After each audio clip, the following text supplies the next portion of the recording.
നമസ്കാരം. എല്ലാ പ്രേക്ഷകർക്കും എല്ലാ മലയാളികൾക്കും കൈരളി പീപ്പിളിന്റെ അഭിപ്രായ സർവേയുടെ ഫലപ്രഖ്യാപനത്തിന്റെ വേദിയിലേക്ക് സ്വാഗതം. എന്നോടൊപ്പം ഈ പരിപാടിയിൽ ഡോക്ടർ എം.എ. ലാൽ സഹ അവതാരകനായി പങ്കെടുക്കുന്നു. ഒപ്പം തന്നെ പ്രമുഖ മാധ്യമ പ്രവർത്തകരായ ശ്രീ ജേക്കബ് ജോർജ്, ശ്രീ പി.എം. മനോജ്, ശ്രീ ഷാജി ജോസഫ് എന്നിവർ അതിഥികളായി നിരീക്ഷണത്തിനും വിശകലനത്തിനും ആയി പങ്കെടുക്കുന്നു. 2014 ലോക്സഭ എങ്ങനെയാണ് എന്ന് മനസ്സിലാക്കിയാലാണ് നമുക്ക് ജനങ്ങളുടെ ഇപ്പോഴത്തെ അഭിപ്രായത്തിലേക്ക് വരുമ്പോൾ എന്ത് തരത്തിലുള്ള മാറ്റമാണ് ഉണ്ടായിട്ടുള്ളത് എന്ന് നമുക്ക് മനസ്സിലാക്കാൻ സാധിക്കും. ഇവിടെ ഇപ്പൊ കാണുന്ന ഈ ചിത്രങ്ങൾ LDF 8 LDF അന്ന് കിട്ടിയ സീറ്റ്. അന്ന് വോട്ടുകൾ 40.17. UDF നോക്കുക, 12 സീറ്റുകൾ 42.06%. NDAക്ക് ഒരു സീറ്റും കിട്ടിയില്ല, പക്ഷെ 10.83%. ഇതാണ് 2014 സ്ഥിതി. ഈ നിലയിൽ നിന്ന് രാഷ്ട്രീയ കേരളത്തിന്റെ 2014 വിധി എഴുത്താണ് ഇപ്പോൾ നമ്മൾ പറഞ്ഞത്. ഇത് എങ്ങനെ മാറുന്നു എന്നാണ് ഇപ്പോൾ നമുക്ക് പരിശോധിക്കാനുള്ളത്. ഒരിക്കൽ കൂടി ആ ജനവിധിയുടെ രസതന്ത്രം നമുക്ക് ഒരിക്കൽ കൂടി ഇവിടെ കാണാം. LDF 8 ചുവന്ന രേഖ ഉള്ളിടത്ത് ആ ചിത്രത്തിൽ UDF ഒരു മേൽക്കൈയോടുകൂടി കേരളം LDF പങ്കുവച്ചിരിക്കുന്ന ഒരു കാഴ്ചയാണ്. UDF 12 സീറ്റ് കിട്ടി കഴിഞ്ഞ തെരഞ്ഞെടുപ്പിൽ, കേരളത്തിന് 8 സീറ്റ്. പക്ഷേ ആ പൈച്ചാർട്ട് നമുക്ക് കാണാവുന്നതാണ്. കാവി നിറത്തിന്റെ ലാഞ്ചന പോലുമില്ല. നമുക്ക് എല്ലാവർക്കും അറിയാവുന്നതുപോലെ NDAക്ക് കഴിഞ്ഞ ലോക്സഭാ തിരഞ്ഞെടുപ്പിൽ കേരളത്തിൽ അക്കൗണ്ട് തുറക്കാനായില്ല. ഇതാണ് കേരളത്തിന്റെ 2014 കഴിഞ്ഞ ലോക്സഭാ തെരഞ്ഞെടുപ്പിന്റെ രാഷ്ട്രീയ ചിത്രം. ഇതാണ് നമുക്ക് ചർച്ച ചെയ്യപ്പെടേണ്ട ഏറ്റവും ആദ്യത്തെ കാര്യം. ജനങ്ങളുടെ അഭിപ്രായങ്ങളിലേക്ക് വരുന്നതിന് മുമ്പ് ജനങ്ങളെ മനസ്സിലാക്കിയ മാധ്യമ പ്രവർത്തകർ ഇവിടെയുണ്ട്. ഏറ്റവും ആദ്യം ശ്രീ ജേക്കബ് ജോർജിലേക്ക് തന്നെ പോയാൽ, ശ്രീ ജേക്കബ് ജോർജ്, 2014 എന്താണ് ഈ ചിത്രം നൽകിയത്? അവിടെ നിന്ന് ഇത്രയും കാലത്തിനിടയിൽ എന്ത് മാറ്റത്തിലേക്ക് പോകാനുള്ള സാധ്യതയുണ്ടായിരുന്നു? 2014 BJP അധികാരത്തിൽ വരുമെന്ന് BJPക്ക് പോലും പ്രതീക്ഷയില്ലായിരുന്നു. അതുകൊണ്ടല്ലേ ഈ വാരി വിതറി 15 ലക്ഷം ഓരോരുത്തരുടെയും അക്കൗണ്ടിലേക്ക് ഇടും എന്നൊക്കെ വാരി കോരി വാഗ്ദാനങ്ങൾ അങ്ങോട്ട് ചൊരിയുമല്ലായിരുന്നു. പ്രസംഗത്തോട് പ്രസംഗം, ഓരോ പ്രസംഗത്തിലും വാഗ്ദാനങ്ങൾക്ക് പിറകെ വാഗ്ദാനങ്ങൾ. പക്ഷെ അധികാരം കിട്ടിക്കഴിഞ്ഞപ്പോഴാണ് അന്തം വിട്ടുപോയത്. വാഗ്ദാനങ്ങൾ പാലിക്കാനില്ല എന്ന് പിന്നെ അവരുടെ നേതാക്കൾ തന്നെ പിന്നീട് അതെ ഇത് ഇലക്ഷന് മുമ്പല്ലേ? ഇലക്ഷന് മുമ്പ് പറയുന്ന വാഗ്ദാനങ്ങൾ പാലിക്കാനുള്ളതാണോ? വാഗ്ദാനങ്ങൾ ഓർമ്മയുണ്ടോ? അന്നത്തെ ഈ പറഞ്ഞ 15 ലക്ഷം എന്തിനാ ഓർത്തിരിക്കുന്ന ഇതൊക്കെ? നടപ്പിലാക്കിയിരുന്നെങ്കിൽ ഇപ്പൊ ഓർക്കാനുണ്ടാകും. അതെ വല്ല കാര്യമുണ്ടോ? PM മനോജ്, നമ്മളിപ്പോ ഒരു സർവേ ആണ്, അതിന്റെ അഭിപ്രായ വോട്ടെടുപ്പിന്റെ ഫലങ്ങളും അതിന്റെ നിഗമനങ്ങളും ആണ് ഇവിടെ അവതരിപ്പിക്കാൻ പോകുന്നത്. താങ്കൾ കഴിഞ്ഞ ദിവസം നമ്മുടെ കേരളത്തിന്റെ പ്രത്യേക സാമൂഹ്യ സാഹചര്യത്തിൽ കൂടിയാണ് സർവേ ഇവിടെ ഏറ്റവും അധികം വെറുക്കപ്പെടുന്ന, ഏറ്റവും അധികം ആക്രമിക്കപ്പെടുന്ന, ഏറ്റവും അധികം സംശയത്തിലായിരുന്ന ഒരു പദമാണ്. സർവേകളുടെ കാലനായാണ് താങ്കൾ പലപ്പോഴും പ്രത്യക്ഷപ്പെട്ടിട്ടുള്ളത്. താങ്കൾ ഇപ്പോൾ ഒരു സർവേയുടെ നിരീക്ഷണത്തിന് വേണ്ടി ഇവിടെ എത്തിയിരിക്കുകയാണ്. സർവേകളെ കുറിച്ച്, ഈ പ്രതിസന്ധികൾ എന്താണ് സർവേ നേരിടുന്ന, ഒപ്പം തന്നെ സർവേക്ക് എന്തെങ്കിലും പ്രസക്തിയുണ്ടോ? സർവേ യഥാർത്ഥ ജനാഭിപ്രായം പ്രകടിപ്പിക്കുന്ന സർവേ ശാസ്ത്രീയമായി നടത്താം. പക്ഷേ പുതിയ സാഹചര്യത്തിൽ അതല്ല നടക്കുന്നത്. പലപ്പോഴും കഴിഞ്ഞ ദിവസം CPIMന്റെ സംസ്ഥാന സെക്രട്ടറി കോടിയേരി ബാലകൃഷ്ണൻ പത്രസമ്മേളനത്തിൽ പറഞ്ഞു, ഞങ്ങളെയും സമീപിച്ചിട്ടുണ്ട് ചിലരൊക്കെ, പൈസ കൊടുത്താൽ സർവേ നടത്തി തരാമെന്ന്. അത്തരം സർവേകൾ ഒരുപാട് വരുന്നു. അതായത് പെയ്ഡ് വാർത്തയെക്കുറിച്ചാണ് നമ്മളിപ്പോൾ സാധാരണ ചർച്ച ചെയ്യാറുള്ളത്. മാധ്യമങ്ങൾ കാശ് വാങ്ങി വാർത്ത കൊടുക്കുന്നു. ഇവിടെ കാശ് വാങ്ങി വാർത്ത മാത്രമല്ല, സർവേ ഉണ്ടാക്കി കൊടുക്കുന്നു എന്നൊരു വസ്തുതയ്ക്ക് മുന്നിലാണ് നമ്മൾ നിൽക്കുന്നത്. നേരത്തെ ഉണ്ടായിരുന്ന സർവേ ഫലങ്ങൾ, ഒരുപാട് സർവേ ഫലങ്ങൾ ഇതിന് മുമ്പത്തെ തെരഞ്ഞെടുപ്പിൽ വന്നു. ഇതൊക്കെ സാധാരണ ഒരു സർവേ ശാസ്ത്രീയമായി അതിൻ്റെ കൃത്യമായ സാമ്പിളിങ്ങോടെ എടുത്താൽ ചെറിയ തെറ്റിൻ്റെ അംശം ഉണ്ടാവാം. പക്ഷേ ഇത് തെറ്റ് 1000% അല്ലെങ്കിൽ 150%, 200% ഇറർ ഫാക്ടർ കടന്നുകൂടുന്ന സർവേകളാണ് കഴിഞ്ഞ തെരഞ്ഞെടുപ്പുകളിലാകെ നമ്മുടെ മുന്നിൽ വന്നിട്ടുള്ളത്. എറർ ഫാക്ടർ ഒട്ടും ഇല്ല എന്ന് പറഞ്ഞുകൊണ്ട് ക്ലെയിം ചെയ്തുകൊണ്ടാണ് ഒരു സർവേ തുടങ്ങിയത്. തീർച്ചയായും അങ്ങനെ ക്ലെയിം ചെയ്യുകയും എന്നാൽ തെരഞ്ഞെടുപ്പ് കഴിഞ്ഞാൽ പിന്നെ ആ സർവേയെ കുറിച്ച് ഇവർ മിണ്ടില്ല. കാരണം ഈ തെരഞ്ഞെടുപ്പിൽ ആളുകളുടെ എന്തൂസിയാസം അല്ലെങ്കിൽ ചില ആളുകളെ നിരാശപ്പെടുത്താനും ചില ആളുകളെ വലിയ തോതിൽ ആവേശപ്പെടുത്താനുമുള്ള ഒന്നായി മാറിയിരിക്കുന്നു. ഇത് വോട്ട് പിടിക്കുന്നതിന് തന്ത്രമാക്കി സർവേ ജയിപ്പിക്കാനും തോൽപ്പിക്കാനും വേണ്ടി നടത്തുമ്പോഴാണ് എതിർക്കപ്പെടേണ്ടത്. അറിയാനും അറിയിക്കാനും വേണ്ടി, ശ്രീനാരായണ ഗുരു പറഞ്ഞ പോലെ അറിയാനും അറിയിക്കാനും വേണ്ടിയും ഒരു സർവേ നടത്തുന്ന ഒരു രീതി നമുക്ക് കണ്ടെടുക്കേണ്ടതില്ലേ സത്യം? തീർച്ചയായും അല്ല, ഒരു സർവേ ഞാൻ കുറ്റം പറയുകയല്ല. കാരണം അതൊക്കെ ഇത് കൃത്യമായിട്ടുണ്ടല്ലോ, കൃത്യമായിട്ട് സർവേ പ്രണോയൊക്കെ ഈ സർവേയുടെ തുടക്ക സമയത്തെ എന്തിനാ പിന്നെ തെരഞ്ഞെടുപ്പ് ഇവരെ കൊണ്ട് ഏൽപ്പിച്ചാൽ പോരെ എന്ന് വരെ പറയുന്ന തക്കവണ്ണം കൃത്യമായിട്ടൊക്കെ പ്രവചനങ്ങൾ ഇവിടെ നടന്നിട്ടുണ്ട്. പക്ഷേ ഇത്തവണത്തെ സർവേയിൽ ഒരു സർവേ നടത്തിയവർ പറയുന്നത് ആങ്കർമാർ ചോദിച്ചിട്ടാണ്. അത് ഈ പെർസെൻറ്റേജ് എന്നൊക്കെ പറയുന്നുണ്ടല്ലോ, വോട്ടിംഗ് പെർസെൻറ്റേജ് ഇതുപോലെ വന്നെങ്കിൽ മാത്രമേ ഇത് ശരിയാവുള്ളൂ കേട്ടോ. പെർസെൻറ്റേജിൽ ഇത്തിരി വ്യത്യാസം വന്നാൽ ടിഷ്യൂവും അങ്ങോട്ടും ഇങ്ങോട്ടും ജാമ്യം എടുക്കേണ്ട എന്നിട്ട് വേറെ ഒരു കാര്യം കൂടെ പറഞ്ഞു. അനിശ്ചിതത്വം രാഷ്ട്രീയ അന്തരീക്ഷത്തിൽ തന്നെ ഉണ്ട്. ഒരു എറർ ഫാക്ടർ പോലും ഇല്ല എന്ന് പറഞ്ഞ സർവേയിൽ ചർച്ച പകുതിയായപ്പോഴാണ് മനസ്സിലാകുന്നത് 20% ആളുകൾ പ്രതികരിച്ചിട്ടില്ല. 20% ആളുകൾ പ്രതികരിക്കാൻ ബാക്കി കിടക്കുക. വിചിത്രമായ വേറൊരു ദില്ലിയിൽ കാര്യം, നിന്ന് ഷാജി ജോസഫ് കൂടി ഉണ്ട്. Yes. ഷാജി ജോസഫ്, സർവേകളുടെ ആധികാരികത, ശാസ്ത്രീയത, ഇതാണിപ്പോ ചർച്ച ചെയ്യുന്നത്. ഡൽഹിയിലൊക്കെ ഒരുപാട് സർവേകൾ കണ്ടും ചർച്ച ചെയ്തും ഒക്കെ മനസ്സിലാക്കി മുന്നോട്ട് പോകുന്ന ഷാജി ജോസഫിന് ഇത്തവണത്തെ സർവേകളുടെ പ്രവചനങ്ങളും ഫീൽഡിൽ കണ്ട കാഴ്ചകളും എന്ത് പ്രതികരണം നൽകാനാണ് ഇപ്പോൾ പ്രചോദനം നൽകുന്നത്?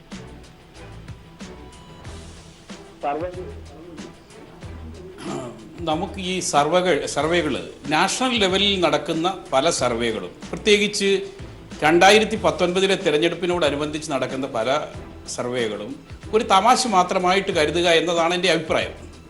എൻ്റെ അഭിപ്രായം എന്ന് പറയുന്നത്, മോഡൽ കോഡ് ഓഫ് കോണ്ടക്ട് പ്രഖ്യാപിച്ചു കഴിഞ്ഞാൽ ഈ സർവേകൾ എന്ന് പറയുന്ന പരിപാടി ശാസ്ത്രീയമായി നടത്താൻ കഴിവില്ലാത്ത ഒരു ഏജൻസിയെയും ഇതിൽ ഉൾപ്പെടുത്താൻ പാടില്ല എന്നൊരു അഭിപ്രായം എനിക്കുണ്ട്. കാരണം ഇത് കള്ളു കൊടുത്തും പണം കൊടുത്തും ജനത്തിനെ ആകർഷിക്കാൻ ശ്രമിക്കുന്നത് പോലുള്ള ഒരു പരിപാടിയായി ഇത് നശിച്ചിരിക്കുകയാണ്. സയൻറ്റിഫിക്കായിട്ട് സാമ്പിൾസ് എടുത്തുകൊണ്ട് കൃത്യമായി കാര്യങ്ങൾ പറയുന്ന ഏജൻസികൾ, മിക്കവാറും ഈ ഏജൻസികൾ ഈ പരിപാടിയിൽ നിന്ന് പിൻവാങ്ങിയിരിക്കുകയാണ്. 2014 തെരഞ്ഞെടുപ്പിന് ശേഷം 2015 ഡൽഹിയിലും അതോടൊപ്പം ബീഹാറിലെ തെരഞ്ഞെടുപ്പിലുമൊക്കെ നമ്മൾ കണ്ടതാണ് ഈ സർവേ നടത്തുന്നവരുടെ ആധികാരികതയും വിശ്വാസ്യതയും അവർ ചെയ്യുന്ന കഠിനാധ്വാനത്തിൻ്റെ പൊള്ളത്തരവും എന്താണെന്ന്. ഇപ്പോൾ തന്നെ നമ്മൾ കേരളത്തിൽ തന്നെ, കേരളം പോലൊരു സംസ്ഥാനത്ത് തന്നെ നടക്കുന്ന പല സർവേകളും ഇപ്പോൾ മുന്നിൽ വന്നു. ഈ സർവേകളിൽ ചില സീറ്റുകളിലേക്കുള്ള അവരുടെ പഠനം എന്ന് പറയുന്നത് യാഥാർത്ഥ്യവുമായി യാതൊരു യോജിപ്പുമില്ലാത്തതാണ്.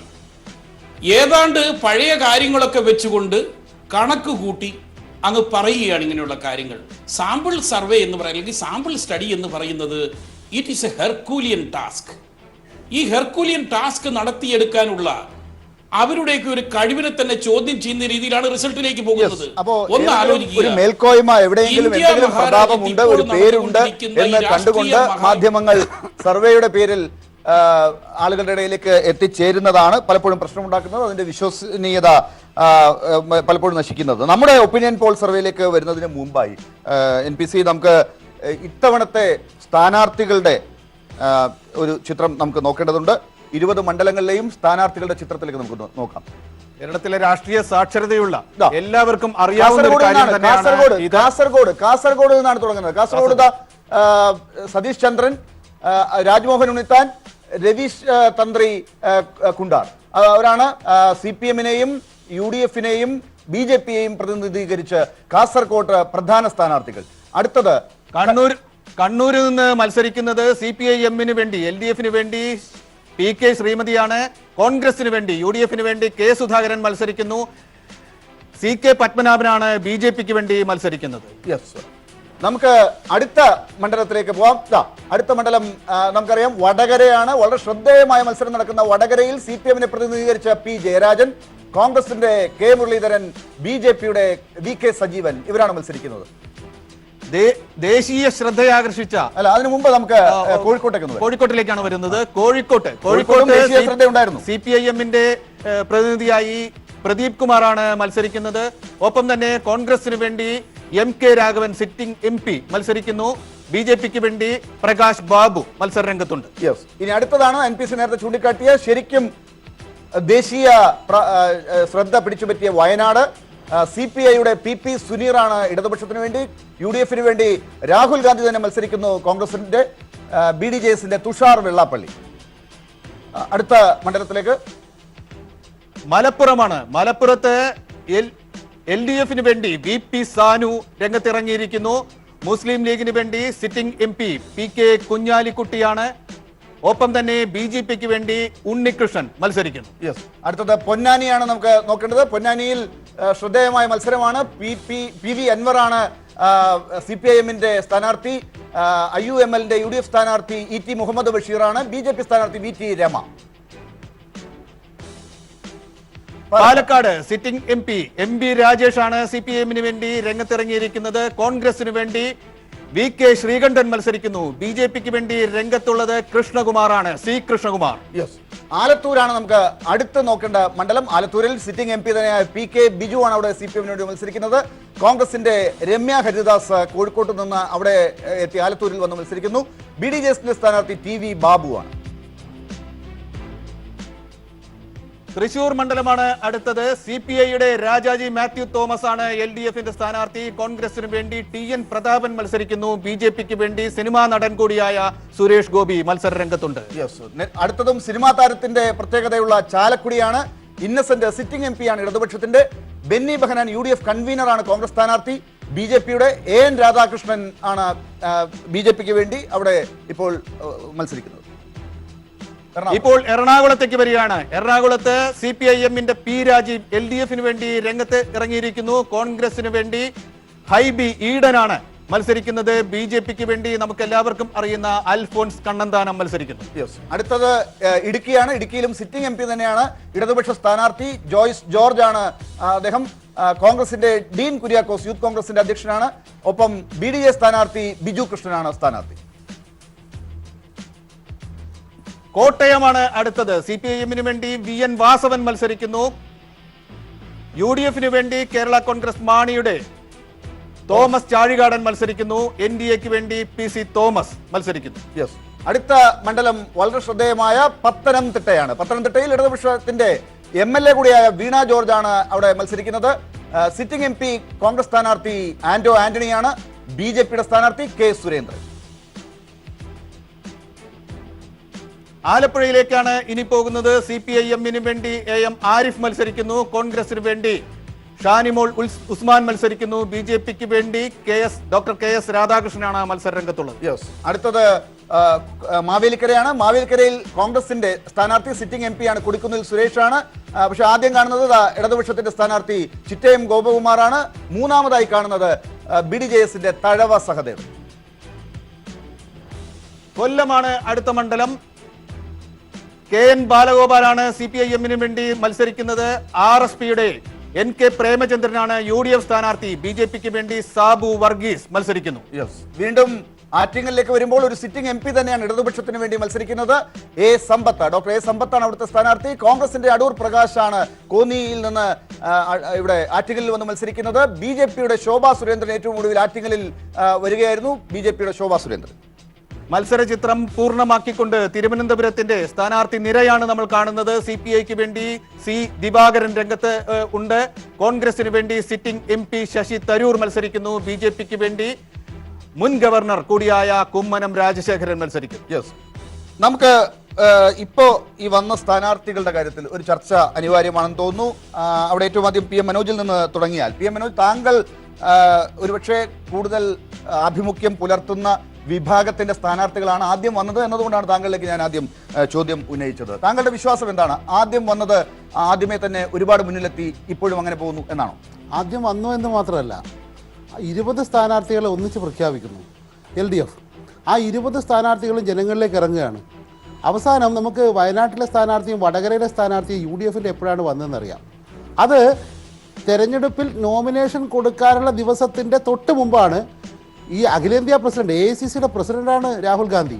ആ രാഹുൽ ഗാന്ധിക്ക് മത്സരിക്കാൻ ഒരു മണ്ഡലം, ആ മണ്ഡലം ഏതാണ് എന്ന് തീരുമാനിക്കാൻ ഇവിടെ കേരളത്തിലെ UDF-നും അതുപോലെ കോൺഗ്രസിനും അവസാന ദിവസമാകേണ്ടി വന്നു, പിൻവാങ്ങേണ്ടി വന്നു. അതോടൊപ്പം അനിശ്ചിതത്വമായിരുന്നു. ആദ്യം യഥാർത്ഥത്തിൽ ഈ തെരഞ്ഞെടുപ്പിൽ ഒരു ഘട്ടത്തിൽ ആകെ പ്രതിസന്ധിയിലായ UDF രാഹുൽ ഗാന്ധി വന്ന് ഒരു തരംഗമുണ്ടാക്കി കേരളത്തെ അങ്ങ് പിടിച്ച് എടുത്തു കളയാം എന്നൊരു ചിന്ത ഉണ്ടായിരുന്നു അവർക്ക്. അതവർ പറയുകയും ചെയ്തു. പിന്നെ കേരളത്തിൻ്റെ ഒരു സവിശേഷ സാഹചര്യത്തിൽ LDF ഒരു ഭാഗത്തും കേരളത്തിലെ മഹാഭൂരിപക്ഷ മാധ്യമങ്ങളും മാധ്യമങ്ങളെന്ന് പറയുമ്പോൾ UDF-ന്റെ ഘടകകക്ഷികളെ പോലെ പ്രവർത്തിക്കുന്ന മാധ്യമങ്ങൾ ഇവരൊക്കെ ഒരു ഭാഗത്താണ്. അപ്പോൾ ഈ മാധ്യമങ്ങളുടെ സഹായത്തോടെ വലിയൊരു ഹൈപ്പ് ഉണ്ടാക്കി അങ്ങനെ ആ ചെലവിൽ കടന്നുകൂടാം എന്ന് ധരിച്ചിരുന്നു. അതും പൊളിഞ്ഞു. രാഹുൽ ഗാന്ധിയുടെ സ്ഥാനാർത്ഥിത്വം വൈകി. അവസാനം രാഹുൽ ഗാന്ധി 2 തവണയാണ് അവിടെ വന്നത്. ഒരു ദിവസം പത്രത്തിലാകെ നിറഞ്ഞു നിന്നതുകൊണ്ട്, അല്ലെങ്കിൽ ചാനലുകളിലാകെ നിറഞ്ഞു നിന്നതുകൊണ്ട് കേരളത്തിൽ, അതായത് 94% സാക്ഷരതയുള്ള ജനങ്ങളാണ് കേരളത്തിൽ, ആ കേരളത്തിൽ എന്തെങ്കിലും തരംഗം ഉണ്ടാക്കി കളയാം എന്ന് പോലും ധരിച്ചു. അവിടെയാണ് നമ്മൾ ഈ പറയുന്ന ഒരു പ്രസക്തി വരുന്നത്. LDF ആണെങ്കിൽ ഇപ്പോൾ വയനാട് തന്നെ എടുക്കാം. പി പി സുനീർ ആ മണ്ഡലത്തിൻ്റെ പരിധിയിൽ വരുന്ന ആ പ്രവർത്തിക്കുന്ന ഒരു രാഷ്ട്രീയ നേതാവാണ്. അദ്ദേഹം 4 തവണ ആളുകളെ കണ്ടു കഴിഞ്ഞു, 4 തവണ പ്രാദേശികമായി പര്യടനം നടത്തി കഴിഞ്ഞു. എവിടെയും എപ്പോഴും വിളിച്ചാലെത്തുന്ന രാഷ്ട്രീയ പൊതുപ്രവർത്തകൻ എന്ന നിലയിൽ അദ്ദേഹത്തിന് ജനങ്ങളുടെ ഇടയിൽ സ്വാധീനമുണ്ട്.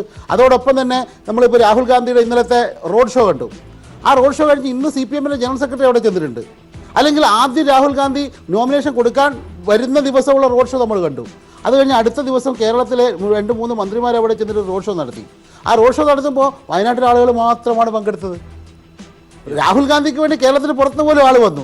ഇത് രണ്ടും ജനങ്ങൾ എങ്ങനെ ഇതിനോട് പ്രതികരിക്കുന്നു എന്ന് കൃത്യം, ഞാൻ ഈ സർവേയുടെ ചർച്ച ആയതുകൊണ്ട് ജനങ്ങളുടെ പ്രതികരണം എങ്ങനെയാണ് ഒരു സർവേ ഇല്ലാതെ പോലും മനസ്സിലാവുന്ന ചില ഘട്ടങ്ങളുണ്ട്. സ്ഥാനാർത്ഥികളുടെ കാര്യത്തിൽ താങ്കൾക്കും ഒരു അഭിപ്രായം ഉണ്ടാകേണ്ടതാണ്. ഒരുപക്ഷെ PM മനോജ് ചൂണ്ടിക്കാട്ടിയ മാധ്യമങ്ങൾ CPM-ന്റെ ഒരു തുടക്കത്തിൽ ഉള്ള ഹൈപ്പിനെതിരെ ഒരു ഘടകകക്ഷിയെ പോലെയൊക്കെ പെരുമാറി എന്നൊരു വാദത്തിന് പോലും ചില ഘട്ടങ്ങളിൽ അടിസ്ഥാനമുണ്ട് എന്ന് പറയേണ്ടി വരുന്നില്ലേ? അല്ല, CPM ആദ്യം ഇടതുപക്ഷ സ്ഥാനാർത്ഥികളെ ഇടതുപക്ഷം പ്രഖ്യാപിച്ചപ്പോൾ മാധ്യമങ്ങൾ അത് ആഘോഷിച്ചെന്നാണ് എൻ്റെ അഭിപ്രായം. ഞാൻ കണ്ടതെങ്ങനെയാണ്. എന്നിട്ട് കോൺഗ്രസിനെ നിരന്തരം പരിഹസിക്കുകയും മുള്ളിന്മേൽ നിർത്തുകയും പ്രത്യേകിച്ച് വൈകുന്നേരത്തെ ചർച്ചകളിലൊക്കെ എന്തുകൊണ്ട് നിങ്ങളുടെ സ്ഥാനാർത്ഥികളില്ല എന്നുള്ള മട്ടിൽ വളരെ അപഹാസ്യമായിട്ട് തന്നെ കോൺഗ്രസിനോട് പെരുമാറുകയും ചെയ്യുന്നത് കണ്ടു. അവസാനം കോൺഗ്രസ് വളരെ ബന്ധപ്പെട്ടു പോയി, വളരെ വിഷമിച്ചു പോയി, വളരെ സമ്മർദ്ദത്തിലായി. അപ്പോഴാണ് ആരുടെയോ, എനിക്ക് തോന്നുന്നു കേരളത്തിലെ പ്രമുഖരായ നേതാക്കന്മാരുടെ ആരുടെയോ മനസ്സിലുദിച്ചതാണ് ഇത്തവണ ലോക്സഭാ തെരഞ്ഞെടുപ്പിൽ കോൺഗ്രസിന് മതിയായ ഒരു പ്രാതിനിധ്യം കിട്ടിയില്ലെങ്കിൽ ഡൽഹിയിലെ ഭരണം എന്നുള്ളത് മാത്രമല്ല, കേരളത്തിലെ കോൺഗ്രസിൻ്റെ പ്രസക്തി തന്നെ ചോദ്യം ചെയ്യപ്പെടുമായിരുന്നു. അതിനെന്താണ് ഒരൊറ്റമൂലി എന്ന് ആലോചിച്ച കൂട്ടത്തിൽ പ്രധാനമായിട്ടും ആന്റണി ഉണ്ടെന്നാണ്, AK ആന്റണി ഉണ്ടെന്ന് തന്നെയാണ് എൻ്റെ സംശയം. എന്നാൽ രാഹുൽ ഗാന്ധിയെ കൊണ്ടുവന്നാൽ, ഞാൻ എൻ്റെ സാഹചര്യം പറയാം, രാഹുൽ ഗാന്ധിയെ കൊണ്ടുവന്നാലോ? ഒന്നാമത്തെ കാര്യം, AK ആന്റണി ഇന്നലെ ഞാൻ മനോരമ ചർച്ചയിൽ പറഞ്ഞൊരു വാചകമാണ്, ജന്മനാ കമ്മ്യൂണിസ്റ്റ് വിരുദ്ധനാണ്. ജന്മനാ, നമ്മളിത് കുറ്റമായിട്ടില്ല പറയുന്നത്. AK ആന്റണിയുടെ രാഷ്ട്രീയത്തെ വിശേഷിപ്പിക്കാൻ ഞാൻ ഉപയോഗിക്കുന്ന ഒരു പ്രയോഗം എന്ന് മാത്രമേ ഉള്ളൂ. അദ്ദേഹം എങ്ങനെ ഇവിടുത്തെ CPM-നെ തകർക്കാം, എങ്ങനെ കോൺഗ്രസിനെ മേൽക്കൈ കൊടുക്കാം എന്നൊരു ഹോംവർക്ക് നടത്തി അദ്ദേഹം. അതിൻ്റെ ഭാഗം എന്നാൽ രാഹുൽ ഗാന്ധിയെ കൊണ്ടുവന്നാലോ? നല്ല ഐഡിയ അല്ലേ? കാരണം, ഞാൻ പറയാനുള്ളതിന് കാരണം, AK ആന്റണിയാണ് പത്തനംതിട്ടയിൽ നിന്ന് ഉമ്മൻചാണ്ടിയെ വിവരം അറിയിക്കുന്നത്. ഇതാ ഞാൻ റെഡിയാക്കി വെച്ചിട്ടുണ്ട് കേട്ടോ, രാഹുൽ ഗാന്ധിയെ ശരിയാക്കി വെച്ചിട്ടുണ്ട്, നിങ്ങളങ്ങ് പ്രഖ്യാപിച്ചു. ഉടൻ തന്നെ ഉമ്മൻചാണ്ടി പത്തനംതിട്ടയിൽ വെച്ച് പ്രഖ്യാപനം നടത്തുകയായിരുന്നു. സാഹചര്യ തെളിവുകളൊക്കെ നോക്കിയാൽ ഈ ചിന്തയ്ക്ക് പിന്നിൽ AK ആന്റണിയാണെന്നാണ് ഞാൻ ചിന്തിക്കുന്നത്. AK ആന്റണിക്ക് ഒപ്പം മാധ്യമങ്ങളുടെ സമ്മർദ്ദപ്പെടുത്തലുണ്ട് എന്നുള്ളൊരു രസകരമായ നിരീക്ഷണം ആണ് ഷാജി ജോസഫിലേക്ക് പോകുമ്പോൾ ഒരു ചോദ്യമായി തരുന്നത്. അതായത് ഘടകകക്ഷികളെ പോലെ പെരുമാറി എന്ന ചോദ്യത്തിന് ജേക്കബ് ജോർജ് അങ്ങനെയല്ല, ഇടതുപക്ഷത്തിന്റെ സ്ഥാനാർത്ഥികൾ വന്നപ്പോഴും ആഘോഷിച്ചു മാധ്യമങ്ങൾ എന്ന് പറയുമ്പോഴും ഈ സമ്മർദ്ദം UDF സ്ഥാനാർത്ഥികളെ പെട്ടെന്ന് വരുത്തൂ എന്നൊരു സമ്മർദ്ദം UDF നേതാക്കൾക്ക് ഇല്ലാത്ത ഒരു വലിയ വാശി മാധ്യമങ്ങൾക്കുള്ളതുപോലെ വേണമെങ്കിൽ വായിച്ചെടുക്കാമല്ലോ. അതൊക്കെ നിരീക്ഷിച്ച് ഈ സ്ഥാനാർത്ഥികളെ താങ്കൾ എങ്ങനെ വിലയിരുത്തും? ഡോക്ടർ ലാൽ, ഈ നമ്മൾ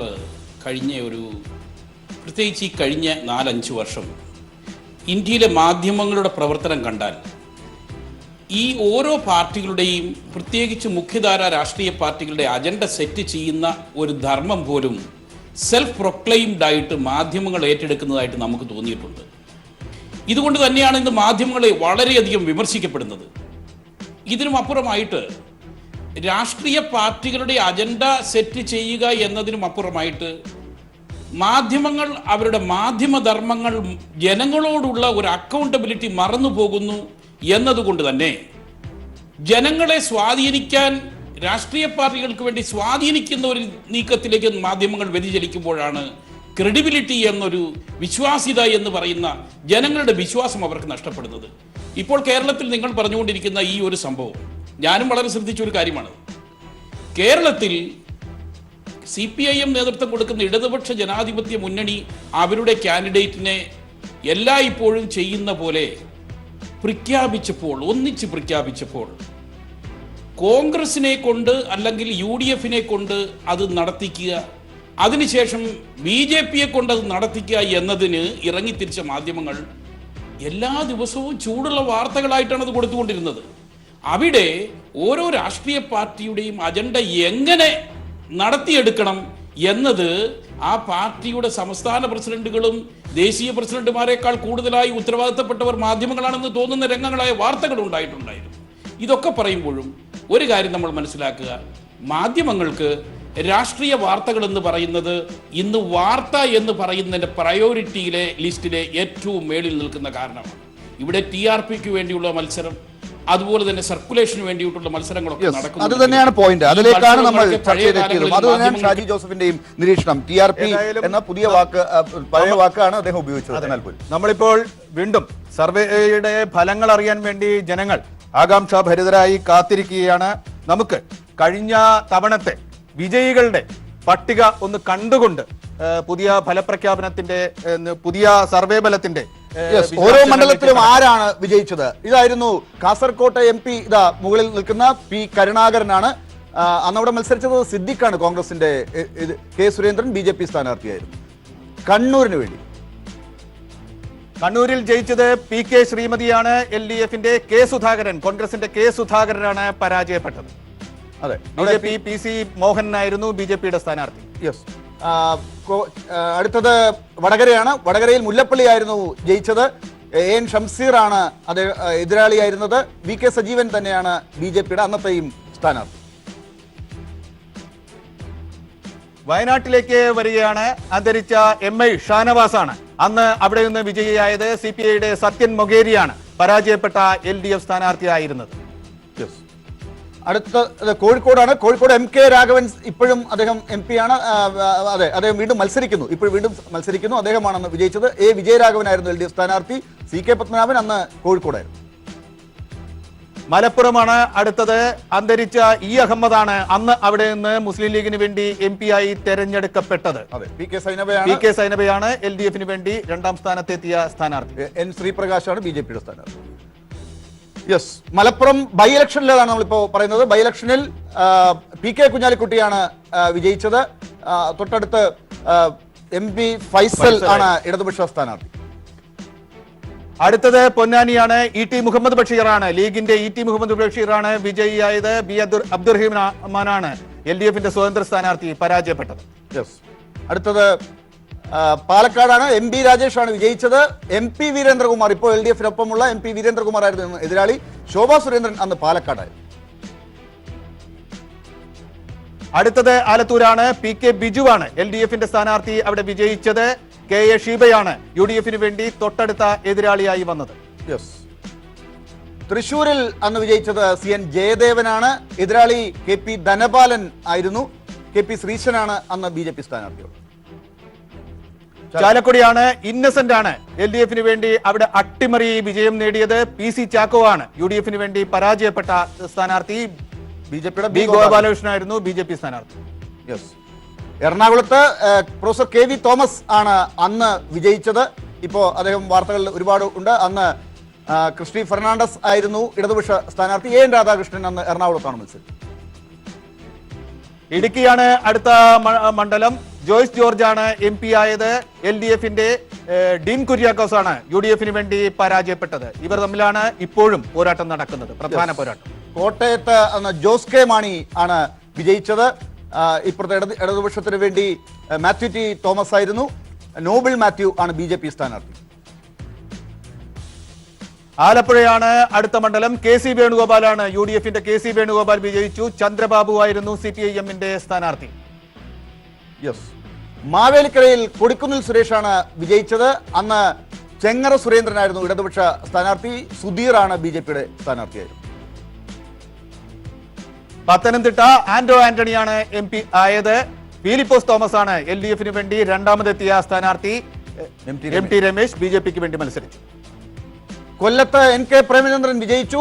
MA ബേബി ആയിരുന്നു ഇടതുപക്ഷത്തിന്റെ സ്ഥാനാർത്ഥി. PM വേലായുധൻ BJP സ്ഥാനാർത്ഥി. ആറ്റിങ്ങലാണ് അടുത്ത മണ്ഡലം.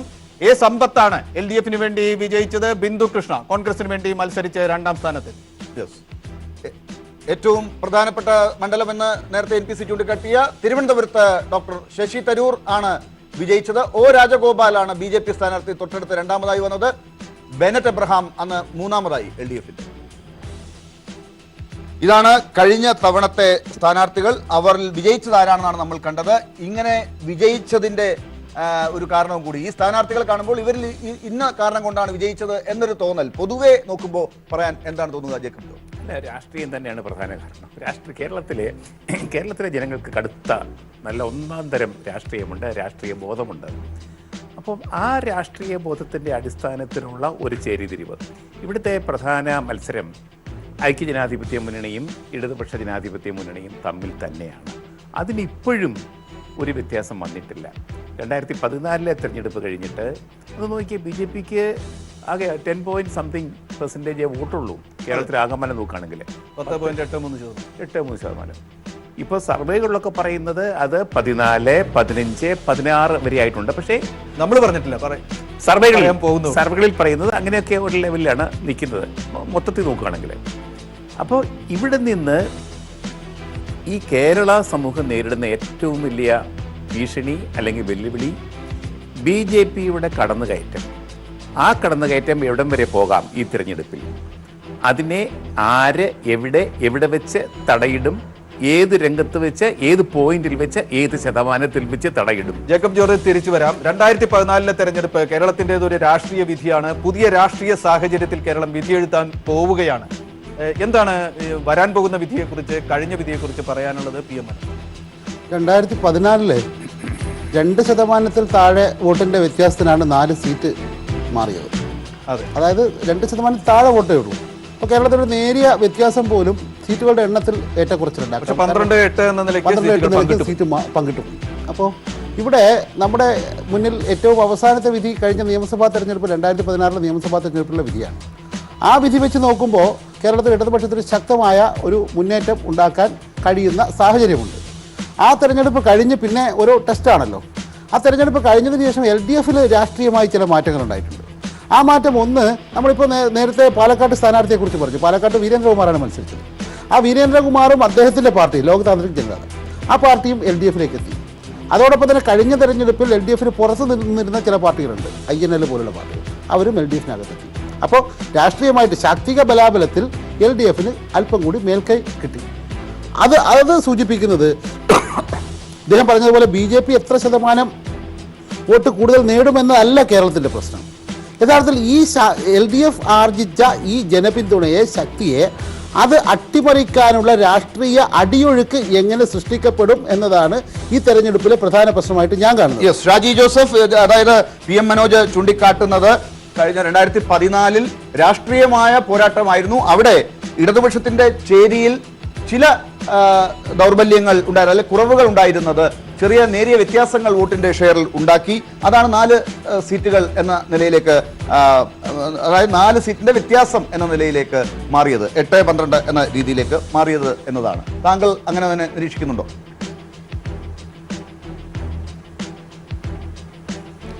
ഡോക്ടർ ലാൽ, ഞാൻ ഈ കാര്യത്തിൽ കാണുന്ന ഒരു പ്രത്യേകത, കേരളത്തിലെ 2019 തെരഞ്ഞെടുപ്പിൽ തുടക്ക സമയത്ത്, ഈ പ്രചരണങ്ങളൊക്കെ തുടങ്ങുന്ന ഒരു സമയത്ത് LDF-ന്റെ സ്ഥിതി വളരെ മോശമാണെന്ന് പറഞ്ഞവർ തന്നെ LDF ഒരു തിരിച്ചുവരവിൻ്റെ പാതയിലാണ് എന്ന് സമ്മതിക്കുന്ന ഒരു അവസ്ഥയിലോട്ടാണ് കാര്യങ്ങൾ നീങ്ങുന്നത്. ഇത് ഞാൻ പറയാൻ കാരണം, ഇവിടെ ഏതാണ്ട് LDF-ന് 4 സീറ്റേ ലഭിക്കുള്ളൂ എന്ന് പറഞ്ഞ സർവേ ഫലങ്ങൾ പോലും അത് മാറി LDF ഇന്ന് 6 സീറ്റുകൾക്കും അപ്പുറത്തേക്ക് കടന്ന് ഇതിനു മുൻപിലത്തെ ഒരു ഷോയെ ഈക്വൽ ചെയ്യുന്ന രീതിയിലേക്ക് കാര്യങ്ങൾ മാറുകയാണെന്ന് അവർ തന്നെ അഡ്മിറ്റ് ചെയ്യുന്ന ഒരു സ്ഥിതി ഉണ്ടാകുന്നതിൻ്റെ കാരണമെന്ന് പറയുന്നത്, കേരളത്തിലെ ജനങ്ങൾ അവിടെ വോട്ട് ചെയ്യാൻ പോകുന്നതിൻ്റെ പ്രധാനപ്പെട്ട കാര്യം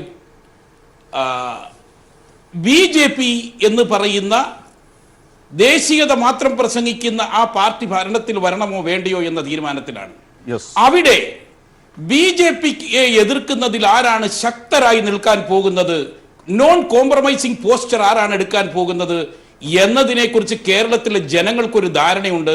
ആ ധാരണ അനുസരിച്ചായിരിക്കും ഈ വോട്ടെടുക്കാൻ. 2014 നിന്ന് 2019 എത്തുമ്പോൾ കൃത്യമായി ഷാജി ജോസഫ് പറഞ്ഞു വെക്കുന്നത് BJP ആണ് മുഖ്യ കേന്ദ്രം, BJP-യെ എതിർക്കാൻ ശക്തർ ആരാണ് കേരളത്തിൽ എന്നതായിരിക്കും കേരളത്തിൽ 2019 വിധി നിർണ്ണയിക്കുക. ഡോക്ടർ ലാൽ, ഇപ്പോൾ നമ്മൾ അവതരിപ്പിക്കാൻ പോകുന്ന സർവേയുടെ പ്രാഥമിക വശങ്ങളിലേക്ക് വരാനുള്ള ഒരു സമയമാണ്. ഈ സർവേ എന്ത് സർവേയാണ് ഇപ്പോൾ കൈരളി പീപ്പിൾ അവതരിപ്പിക്കുന്നത്? അതിന്റെ വിശദാംശങ്ങളിലേക്ക് വരികയാണ്. പക്ഷേ അതിനു മുൻപ് നമുക്കൊരു ഇടവേളയിലേക്ക് പോകാം. ഇടവേളയ്ക്ക് ശേഷം അഭിപ്രായ സർവേയുടെ വിശദാംശങ്ങളിലേക്ക്. നേരത്തെ പറഞ്ഞതുപോലെ അറിയാനും അറിയിക്കാനുമാണ്, ആരെയെങ്കിലും തോൽപ്പിക്കാനും ജയിപ്പിക്കാനുമല്ല സർവേകൾ എന്ന് ഞങ്ങൾ വിശ്വസിക്കുന്നു. ഞങ്ങളുടെ സർവേയുടെ പ്രധാനപ്പെട്ട കാര്യങ്ങളിലേക്ക് കടക്കുകയാണ്. അതിൽ ഏറ്റവും ആദ്യം നമുക്ക് അറിയേണ്ടത്, ഈ അഭിപ്രായ സർവേയിലേക്ക് പോകുന്നതിന് മുമ്പ് ഇത്രയും എല്ലാ ജനങ്ങളുടെയും അഭിപ്രായം നമുക്ക് എടുക്കാൻ ഒക്കില്ല. പക്ഷേ അഭിപ്രായം എടുക്കേണ്ട യഥാർത്ഥ ചിത്രം ശരിക്കും 23-ാം തീയതിയാണ് യഥാർത്ഥ പോളിംഗ് ബൂത്തിലേക്ക് എത്തുക. ആ പോളിംഗ് ബൂത്തിലേക്ക് എത്തേണ്ട വോട്ടർമാർ ഇങ്ങനെയാണ് അതിന്റെ ചിത്രം. അതായത് ആകെ വോട്ടർമാർ 2,54,08,711 പേർ. അതിൽ പുരുഷന്മാർ 1,22,97,403 പേർ. സ്ത്രീകൾ 1,31,11,189. ട്രാൻസ്ജെൻഡേഴ്സായി 119 പേർ വോട്ടർ പട്ടികയിൽ ഉണ്ട്.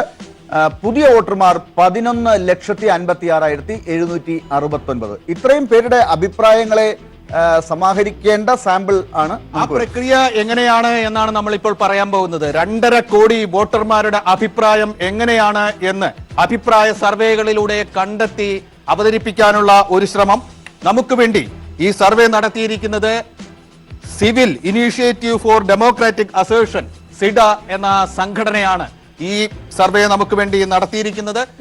ഹൈദരാബാദ് ആസ്ഥാനമായി പ്രവർത്തിക്കുന്ന CIDA, civil initiative for democratic assertion. ഈ സർവേ നടന്നത് കഴിഞ്ഞ ഏപ്രിൽ 11 മുതൽ 13 വരെയുള്ള 3 ദിവസങ്ങളിൽ കേരളത്തിന്റെ നാനാഭാഗങ്ങളിലായി അഭിപ്രായം വോട്ടർമാരെ കണ്ട് എടുത്താണ് ഈ സർവേ നടത്തിയിരിക്കുന്നത്. ഈ സർവേയുടെ രീതിശാസ്ത്രം എന്താണ് എന്നതാണ് നമ്മൾ ഇപ്പോൾ പറയുക. 20 പാർലമെന്റ് മണ്ഡലങ്ങളും സർവേയിൽ സിഡ പഠിച്ചു എന്നതാണ് എടുത്തു പറയേണ്ടത്. അസംബ്ലി മണ്ഡലങ്ങൾ 100 എണ്ണം, 20 പാർലമെന്റ് മണ്ഡലങ്ങളിൽ 100 അസംബ്ലി മണ്ഡലങ്ങൾ. ഡോക്ടർ ലാൽ, ഓരോ മണ്ഡലത്തിലും, ഓരോ പാർലമെന്റ് മണ്ഡലത്തിലും 5 നിയമസഭാ മണ്ഡലങ്ങൾ വീതം തെരഞ്ഞെടുത്തു. 7 മണ്ഡലങ്ങൾ ഉള്ളതിൽ അങ്ങനെ 100 മണ്ഡലങ്ങൾ പഠിച്ചു. ഓരോ പോളിംഗ് ബൂത്തുകളിൽ നിന്ന് ഓരോ അസംബ്ലി മണ്ഡലങ്ങളിലും ഉള്ള പോളിംഗ് ബൂത്തുകളിലേക്ക് പോയി 6ഓളം പോളിംഗ് ബൂത്തുകളാണ് ഒരു അസംബ്ലി മണ്ഡലത്തിൽ വരിക. അങ്ങനെ വരുമ്പോഴാണ് ഈ 100 അസംബ്ലി മണ്ഡലങ്ങളിലെ 600 ബൂത്തുകൾ എന്ന് വരുന്നത്. അവിടെ നിന്ന് 15,000 വോട്ടർമാരെ കണ്ടെത്തി അവരുടെ അഭിപ്രായം എടുത്തിരിക്കുകയാണ്. കേരളത്തിലെ ഇപ്പോൾ നടന്ന എല്ലാ സർവേകളിലും വെച്ച് ഏറ്റവും വലിയ സാമ്പിൾ സൈസ്. പക്ഷേ അങ്ങനെ പോലും പറയേണ്ടതുണ്ടോ എന്ന് സംശയം. കാരണം ഇത്ര ശാസ്ത്രീയമായി ഈ രീതിയിൽ എടുത്താണ് ഞങ്ങളുടെ വലിയ നമ്പർ വന്നത് എന്നാരും പറഞ്ഞതായി കേട്ടില്ല. ഇത്രയും ശാസ്ത്രീയമായി ഓരോ മണ്ഡലങ്ങളിലേക്ക് കടന്നു നിന്ന് പോളിംഗ് ബൂത്തുകളിലേക്ക് കടന്ന് വോട്ടർമാരിലേക്ക് സാമ്പിൾ എത്തി 15,000 പേരെ കാണുക എന്ന് പറയുന്നത് പോലെയല്ല എവിടെയെങ്കിലുമുള്ള 15,000 പേരെ കാണുക എന്ന് പറയും. തീർച്ചയായിട്ടും അതാണ് അതിന്റെ ശാസ്ത്രീയത എന്ന് നമുക്ക് പറയാം. 50 ചോദ്യങ്ങളാണ്. 50 ചോദ്യങ്ങൾ പ്രസക്തവും അത്ര തന്നെ പ്രസക്തവും അല്ലാത്തതുമായ വോട്ടർമാരുടെ മനസ്സിനെ സ്വാധീനിക്കുന്ന 50 ചോദ്യങ്ങളാണ് ഇതിൽ അവതരിപ്പിച്ചത്. 50 ചോദ്യങ്ങളുടെയും ഉത്തരങ്ങൾ സമാഹരിച്ച് നമ്മളിവിടെ അവതരിപ്പിക്കുന്നില്ല. അതിൽ നിന്ന് തെരഞ്ഞെടുത്ത ചോദ്യങ്ങൾ മാത്രമാണ് നമ്മൾ ഈ സർവേയിലേക്ക് എത്തിക്കുന്നത്. നമുക്ക് വിശദാംശങ്ങളിലേക്കും ചോദ്യങ്ങളിലേക്കും ഒക്കെ പോകാം. പക്ഷെ അതിനു മുമ്പ് ഈ 15,000 ഏറ്റവും വലുത് എന്ന ക്ലെയിമിലേക്ക് പോകുന്നതല്ല. പക്ഷേ ശ്രീ ജേക്കബ് ജോർജ്, 15,000 ഒരു ചെറിയ നമ്പർ അല്ല. അല്ല, തീർച്ചയായിട്ടും സാമ്പിളിങ്ങിലെ 15,000 ചെറിയ നമ്പറൊന്നുമല്ല, യാതൊരു സംശയമില്ല. പക്ഷേ എന്തായാലും ഫലം കേൾക്കട്ടെ. അത് നമ്മളെ ഇങ്ങനെ മുൾമുനയിൽ നിർത്താതെ നിർത്തൽ ഇപ്പോൾ ശൈലിയാണല്ലോ ഇപ്പൊ കേരളത്തിലാകെ. ഈ ഫലം വരുമ്പോഴേക്കും സാമ്പിൾ ശരിയായില്ല എന്ന് പറയാൻ പാടില്ലല്ലോ. അങ്ങനെ ചിലരൊക്കെ പറയാറുണ്ട് പല ചർച്ചകളിലും. അല്ല, ഫലം കണ്ടിട്ട് സാമ്പിളിങ് ശരിയായാലും അവർ പറയാനുള്ളത് പറയും. അതെ, താങ്കൾ അത് പറഞ്ഞിട്ടുണ്ട്. അതുകൊണ്ട് ഞാൻ ഈ ചർച്ചയ്ക്ക് വരില്ലായിരുന്നു. കാരണം ഇതുവരെ നടന്ന സർവേകളുടെ ഒരു തുടർച്ചയാണ് ഇതെങ്കിൽ ഇവിടെ ഇരുന്നിട്ട് കാര്യമില്ലല്ലോ. പക്ഷെ ഇതിന്റെ മെത്തഡോളജി എങ്ങനെയാണ് എന്ന് NBCയോട് ചോദിച്ച് മനസ്സിലാക്കിയതിന് ശേഷമാണ് എനിക്ക് ഈ ചർച്ചയ്ക്ക് വരാനും ഇരിക്കാനും തോന്നിയത്. അതുകൊണ്ട് തന്നെ ഇതിന്റെ ഫലം എന്താണ് എന്ന് ശ്രീ ജേക്കബ് ജോർജിനെ പോലെ അത്ര ആകാംക്ഷ എനിക്കില്ല. കാരണം ഈ മെത്തഡോളജി ഉപയോഗിച്ച് നടത്തി കഴിഞ്ഞാൽ ഏതാണ്ട് കൃത്യമായ ഫലം കിട്ടുമെന്ന ഒരു വിശ്വാസമുണ്ട് എനിക്ക്. എന്താ കാര്യം എന്ന് വെച്ചാൽ ഇപ്പോൾ കാസർഗോഡ് മണ്ഡലത്തെക്കുറിച്ച് ഒരുപാട് ചാനലുകൾ സർവേ നടത്തി. വളരെ വിചിത്രമായ ഫലങ്ങളാണ് ഉണ്ടായത്. ആ ഫലം അതിൽ കുറേ ആൾ പറഞ്ഞു അത് വലിയ വ്യത്യാസത്തിന് UDF അവിടെ ജയിക്കുമെന്ന്. കാസർഗോഡിനെ കുറിച്ച് അതിൻ്റെ ചരിത്രവും ഭൂമിശാസ്ത്രവും അറിയാവുന്ന ഒരാൾക്കും പറയാൻ കഴിയാത്തതാണ്. അപ്പോൾ അതാണ് അശാസ്ത്രീയത എന്ന് പറയുന്നത്. കാസർഗോഡ് മണ്ഡലത്തിൻ്റെ ഫലം അറിയാൻ അവിടെ കാസർഗോഡ് നഗരത്തിലാണ് പോയിട്ട് സർവേ എടുത്ത് സാമ്പിൾ എടുത്തിട്ട് സർവേ നടത്തിയാൽ ഉറപ്പായിട്ട് UDF BJP ജയിക്കുമെന്ന് പറയും. നേരെ മറിച്ച് ഇപ്പുറത്തെ കല്യാശ്ശേരിയോ പയ്യന്നൂരോ പോയിട്ട് സർവേ നടത്തി കഴിഞ്ഞാൽ അവിടെ CPM മൃഗീയ ഭൂരിപക്ഷം ഉണ്ടാവുമെന്ന് പറയും. അപ്പോൾ ആ കാസർഗോഡ് നമ്മൾ സാമൂഹ്യ ബന്ധവും അതുപോലെ സാമൂഹിക നിരീക്ഷണവും ഇല്ലാതെ ഇത്തരം യാന്ത്രികമായി ഇത്തരം സർവേ നടത്തുന്നതിന്റെ ദുരന്ത ഫലമാണ് കഴിഞ്ഞ ദിവസങ്ങളിലൊക്കെ കേരളം. കാസർഗോട്ടെ ഫലത്തിലേക്കൊന്നുമല്ല വരുന്നത്, പക്ഷേ ഹൈവേകളിലൂടെ നടന്ന് അഭിപ്രായം എടുത്തല്ല, ഇത് നാട്ടിടകളിലേക്ക് ഇറങ്ങി 15,000 പേരെ കണ്ടിട്ടാണ് എന്നാണ് സർവേ നടത്തിയ സിഡ ഞങ്ങളെ അറിയിച്ചിരിക്കുന്നത് എന്ന് മാത്രമേ. ഷാജി ജോസഫ്, അതായത് കൃത്യമായി പറഞ്ഞാൽ ഒരു സർവേയിൽ നമ്മളിപ്പോൾ ഇതിനകം കേരളത്തിലേക്ക് വന്ന ഒരു സർവേയിൽ പറഞ്ഞു കേട്ടത് അവർ അർബൻ സെമി അർബൻ മേഖലകളിൽ മാത്രമാണ് പോയത്, റൂറൽ മേഖലകളിലേക്ക് പോയിട്ടേ ഇല്ല എന്നാണ്. അത്തരം ഒരു ഘട്ടത്തിലാണ് ഈ 15,000 പേരെ ഈ ശാസ്ത്രീയമായ രീതിയിൽ കണ്ടു എന്ന് സിഡ പറയുന്നു.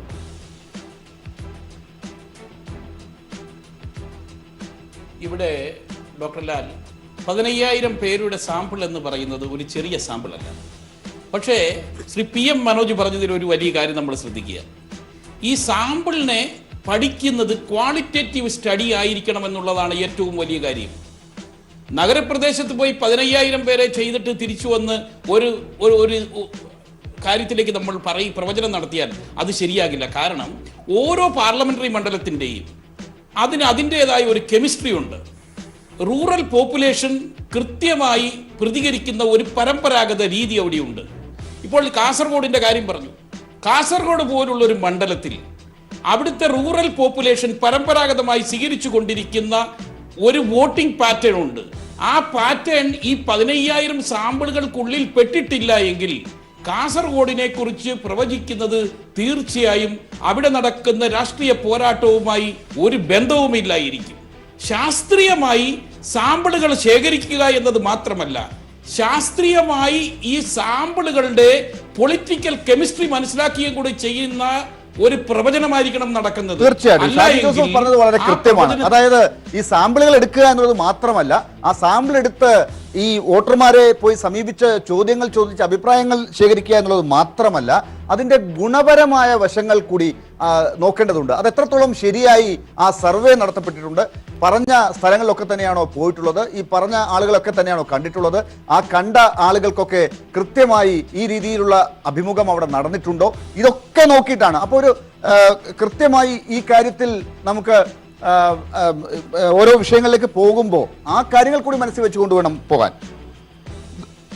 നമുക്ക് സർവേയിലേക്ക് തന്നെ നേരിട്ട് കടക്കാം. ഏറ്റവും ആദ്യത്തെ ചോദ്യം, നമ്മള് 50 ചോദ്യങ്ങൾ ചോദിച്ചിട്ടുണ്ട്. അതിൽ നിന്ന് തെരഞ്ഞെടുത്ത ഒരു ഉത്തരങ്ങളാണ് ഇപ്പോൾ വന്നുകൊണ്ടിരിക്കുന്നത്. ഇന്ത്യയിലെ ഏറ്റവും വലിയ ദേശീയ തെരഞ്ഞെടുപ്പ് പ്രശ്നം എന്താണ് എന്ന് ഒരു പ്രശ്നവും അങ്ങോട്ട് പറയാതെ സമ്മതിദായകരോട് ചോദിച്ചു.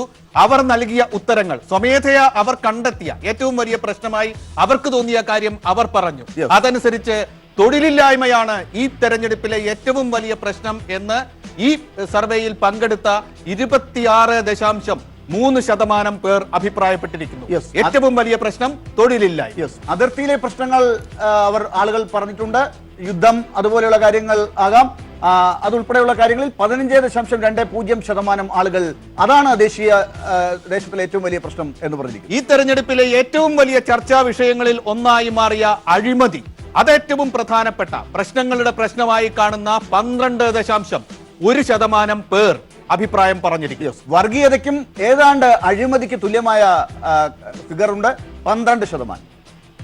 ദാരിദ്ര്യമാണ് അടുത്ത ഏറ്റവും വലിയ പ്രശ്നമായിട്ട് ഇന്ത്യയെ ഗ്രസിച്ചിരിക്കുന്നത്. തെരഞ്ഞെടുപ്പ് പ്രശ്നമായി കണക്കാക്കേണ്ടത് ദാരിദ്ര്യമാണ് എന്ന് 10% പേർ അഭിപ്രായപ്പെട്ടു. വിലക്കയറ്റം 8.6% പേർ.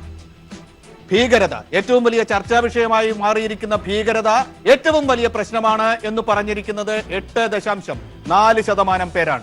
കർഷകരെ ബാധിക്കുന്ന കാർഷിക പ്രശ്നങ്ങളിൽ 3.4% പേർക്കാണ് അത് ഏറ്റവും വലിയ തെരഞ്ഞെടുപ്പ് പ്രശ്നമായി പറയാനുള്ളത്. മറ്റുള്ള എല്ലാം കൂടി ചേർത്ത് 4% പേർ മറ്റോരോ പ്രശ്നങ്ങളായിട്ട് പറഞ്ഞിരിക്കുന്നു. ഏറ്റവും വലിയ പ്രശ്നം എന്ത്, ഈ തെരഞ്ഞെടുപ്പിനെ നയിക്കുന്ന പ്രശ്നങ്ങൾ എന്ത് എന്ന ചോദ്യത്തിന് സാമ്പിൾ സൈസ് നൽകിയിരിക്കുന്ന ഉത്തരം ഇതാണ്. ജേക്കബ് ജോർജ്, അവിടെ ഒരു കാര്യമുണ്ട്. ഇപ്പൊ നമ്മൾ ഈ ചിത്രത്തിൽ കണ്ട ഏറ്റവും വലിയ പ്രശ്നം തൊഴിലില്ലായ്മയാണ്. തൊഴിലില്ലായ്മ ഏറ്റവും വലിയ പ്രശ്നമാകണമെങ്കിൽ ഒരു 60% മുകളിൽ പോയാലല്ലേ പറ്റൂ എന്ന് പറഞ്ഞാണ് പല സർവേകളിലും 65-70% ഒക്കെ തൊഴിലില്ലായ്മ പറയുന്നത് നമ്മൾ കണ്ടിട്ടുണ്ട്. ഈ തൊഴിലില്ലായ്മ കേരളത്തിലെ ഒരു വിഷയമല്ല, പ്രകടമായ ഒരു വിഷയമല്ല. ദേശീയ തെരഞ്ഞെടുപ്പ് പ്രശ്നം ചോദിച്ചത് കൊണ്ടായിരിക്കാം. പക്ഷേ എങ്കിലും കേരളത്തിലെ ഏറ്റവും കൂടുതൽ ആൾക്കാർ തൊഴിലില്ലായ്മയാണ് ഇന്ത്യയിലെ പ്രശ്നം എന്ന് പറയുമ്പോൾ അതിനകത്തൊരു അർത്ഥമുണ്ട്. കാരണം ഏത് ഗവൺമെൻറ് അധികാരത്തിൽ വന്നാലും ആ ഗവൺമെൻറ്റിൻ്റെ ചുമതലയാണ്, ഗവൺമെൻറ്റിൽ നിന്ന് ജനങ്ങൾ പ്രതീക്ഷിക്കുന്നതാണ് ജോലി, തൊഴിൽ. അവൻ്റെ ജീവിതത്തിൻ്റെ ഒരു പൂർത്തീകരണം, ഒരു തൊഴിൽ വേണം. തൊഴിലുണ്ടാവണമെങ്കിൽ നല്ല വ്യവസായശാലകൾ വേണം, നല്ല ജോലി ഉറപ്പ് നൽകുന്ന നല്ല ജോലികൾ സൃഷ്ടിക്കാനുള്ള സാഹചര്യം ഉണ്ടാവണം. അതൊക്കെ ഗവൺമെൻറ്റിൻ്റെ ജനാധിപത്യത്തിൽ ഗവൺമെൻറ് ചെയ്യേണ്ട കാര്യമാണ്. ഇപ്പം കേരളത്തിലെ ഇവിടെ നോക്കിയാലുണ്ടല്ലോ, ഏതാണ്ട് 19 ലക്ഷത്തോളം 55 ലക്ഷത്തോളം മറ്റ് സംസ്ഥാനക്കാർ, അന്യസംസ്ഥാന തൊഴിലാളികൾ കേരളത്തിൽ ജോലി ചെയ്യുന്നുണ്ട്. അപ്പോൾ ഇവിടെ തൊഴിലില്ലായ്മയോ ഇതുപോലെയുള്ള ദാരിദ്ര്യമോ ഒരു പ്രകടമായ കാര്യമല്ല. പക്ഷേ എംപ്ലോയ്മെൻറ്റ് എക്സ്ചേഞ്ചിൽ തീർച്ചയായിട്ടും പേര് രജിസ്റ്റർ ചെയ്തിട്ട് ജോലി കിട്ടാത്തവർ, അണ്ടർ എംപ്ലോയ്മെൻറ്റ് ഒക്കെ കേരളത്തിൻ്റെ പ്രശ്നമാണ്. ഗൾഫിലെ ജോലി സ്ഥലങ്ങളൊക്കെ അടഞ്ഞുകൊണ്ടിരിക്കുന്നു, ഓൾമോസ്റ്റ് അടഞ്ഞു കഴിഞ്ഞു. അപ്പോൾ തീർച്ചയായിട്ടും കേരളം നാളെ അല്ലെങ്കിൽ മറ്റന്നാൾ അഭിമുഖീകരിക്കുന്ന പ്രശ്നമാണിത്. ഇന്ന് പക്ഷേ ദേശീയ തലത്തിൽ ജോലി കുറഞ്ഞിരിക്കുന്നു. നരേന്ദ്രമോദി അധികാരത്തിലെത്തിയത് 1 കൊല്ലം 2 കോടി ജോലി വെച്ച് 5 കൊല്ലം കൊണ്ട് 10 കോടി ജോലി ഇന്ത്യക്കാർക്ക് കൊടുക്കും എന്ന് പറഞ്ഞതാണ്. ആ ജോലി എവിടെ എന്നുള്ളൊരു വലിയ ചോദ്യം ഈ തെരഞ്ഞെടുപ്പിന്റെ മുമ്പിൽ ജനങ്ങൾ ഉന്നയിക്കുന്നുണ്ട്. അതായിരിക്കണം ശ്രീ PM മനോജ് ഒരുപക്ഷെ തൊഴിലില്ലായ്മയ്ക്ക് വലിയ റാങ്ക് കിട്ടാൻ കാരണം എന്ന് തോന്നുന്നു. അല്ല, കേരളത്തിലെ പ്രത്യേക സാഹചര്യത്തിലാണല്ലോ ഈ ചോദ്യങ്ങൾക്ക് ഉത്തരം കിട്ടുന്നത്. അത് കേരളീയർ ഇന്ത്യയിലാകെ കൃത്യമായി നോക്കുന്നു, രാജ്യത്താകെയുള്ള കാര്യങ്ങൾ, രാഷ്ട്രീയവും സാമൂഹിക പ്രശ്നങ്ങളും മനസ്സിലാക്കുന്നു എന്നതുകൊണ്ടാണ് തൊഴിലില്ലായ്മ ഒന്നാമതെത്തുന്നത്. യഥാർത്ഥത്തിൽ നോക്കുക, കാർഷിക പ്രശ്നം ഇന്ത്യ രാജ്യത്ത് ഏറ്റവും പ്രധാനപ്പെട്ട ഒരു പ്രശ്നം, ജനങ്ങൾ അഭിമുഖീകരിക്കുന്ന പ്രശ്നം കാർഷിക പ്രശ്നം തന്നെയാണ്. ആ പ്രശ്നത്തിന് ഇവിടെ 3.4%, 3.4% നമ്മുടെ ഈ സർവേയിൽ. പക്ഷെ മനോജ് ഇപ്പൊ വാർത്തകളിൽ ഇല്ലാത്തത് കൊണ്ടാണ്, അതുകൊണ്ടല്ല, കുറച്ച് നേരത്തെ വളരെ സജീവമായിട്ട് കത്തിയാളിയിരുന്നൊരു പ്രശ്നമാണ്. അതുകൊണ്ടല്ല, പിന്നെ എന്തുകൊണ്ടാണ്? കാരണം ഇപ്പോഴും അവിടെ മാർച്ചും കേരളത്തിലെ കൃഷിക്കാർ കാർഷിക മേഖലയിൽ അവർ അത്തരം ഒരു പ്രശ്നവും അനുഭവിക്കുന്നില്ല എന്നതുകൊണ്ടാണ്. താങ്കൾ അങ്ങനെയാണ്? അതാണ് തീർച്ചയായും കേരളത്തിന്റെ പ്രത്യേക സാഹചര്യത്തിലാണ് എന്ന് ഞാൻ പറഞ്ഞത്. അപ്പൊ ഇത് നമ്മളിപ്പോൾ ദേശീയ പ്രശ്നങ്ങളാണ് നോക്കിയത്. യഥാർത്ഥത്തിൽ ഇതിന്റെ കൂടെ ഒരു വോട്ട് വേറെയുണ്ട്, അല്ലെങ്കിൽ ഒരു പിന്തുണ വേറെയുണ്ട്. അത് കേരളത്തിലെ ഗവൺമെൻറ്റാണ്, ഇടതുപക്ഷ ജനാധിപത്യ മുന്നണി ഗവൺമെൻറ്റാണ്. അതും കൂടി നമ്മളിപ്പോൾ ചർച്ചയുടെ ബാക്കി ഭാഗങ്ങൾ വരുമ്പോൾ അത് വരുമായിരിക്കും. എന്തായാലും അങ്ങനെ ഒരു ആസ്പെക്റ്റും കൂടി അതിലുള്ളത് കൊണ്ടാണ് ഈ പ്രയോറിറ്റിയിൽ ഇങ്ങനെ ഒരു വ്യത്യാസം കാണുന്നത് എന്നാണ് എനിക്ക് തോന്നിയത്. യെസ്, ഷാജി ജോസഫ്, തൊഴിലില്ലായ്മയ്ക്ക് BJP വാഗ്ദാനം ചെയ്ത തൊഴിലുകൾ കൊടുക്കാൻ പറ്റാത്തതിന്റെ ഒരു അമർഷമുണ്ട്. ഇവിടെ ഉള്ള തൊഴിലില്ലായ്മയേക്കാൾ കൂടുതൽ അതാണ് ദേശീയ വിഷയം. കാർഷിക പ്രശ്നങ്ങൾ കുറഞ്ഞു പോയിട്ടുണ്ടെങ്കിൽ അതിന് കാരണം കേരളത്തിൽ അതൊരു പ്രശ്നമല്ലാതായി എന്നതാണ്. ഇതൊക്കെ ഏറ്റവും വലിയ പ്രശ്നമായി കാണുന്ന ഒരു വിഭാഗമുണ്ടാകും, അവരുടെ റേറ്റിംഗ് ആണ് ഈ കാണുന്നതൊക്കെ. എങ്ങനെ കാണും താങ്കൾ?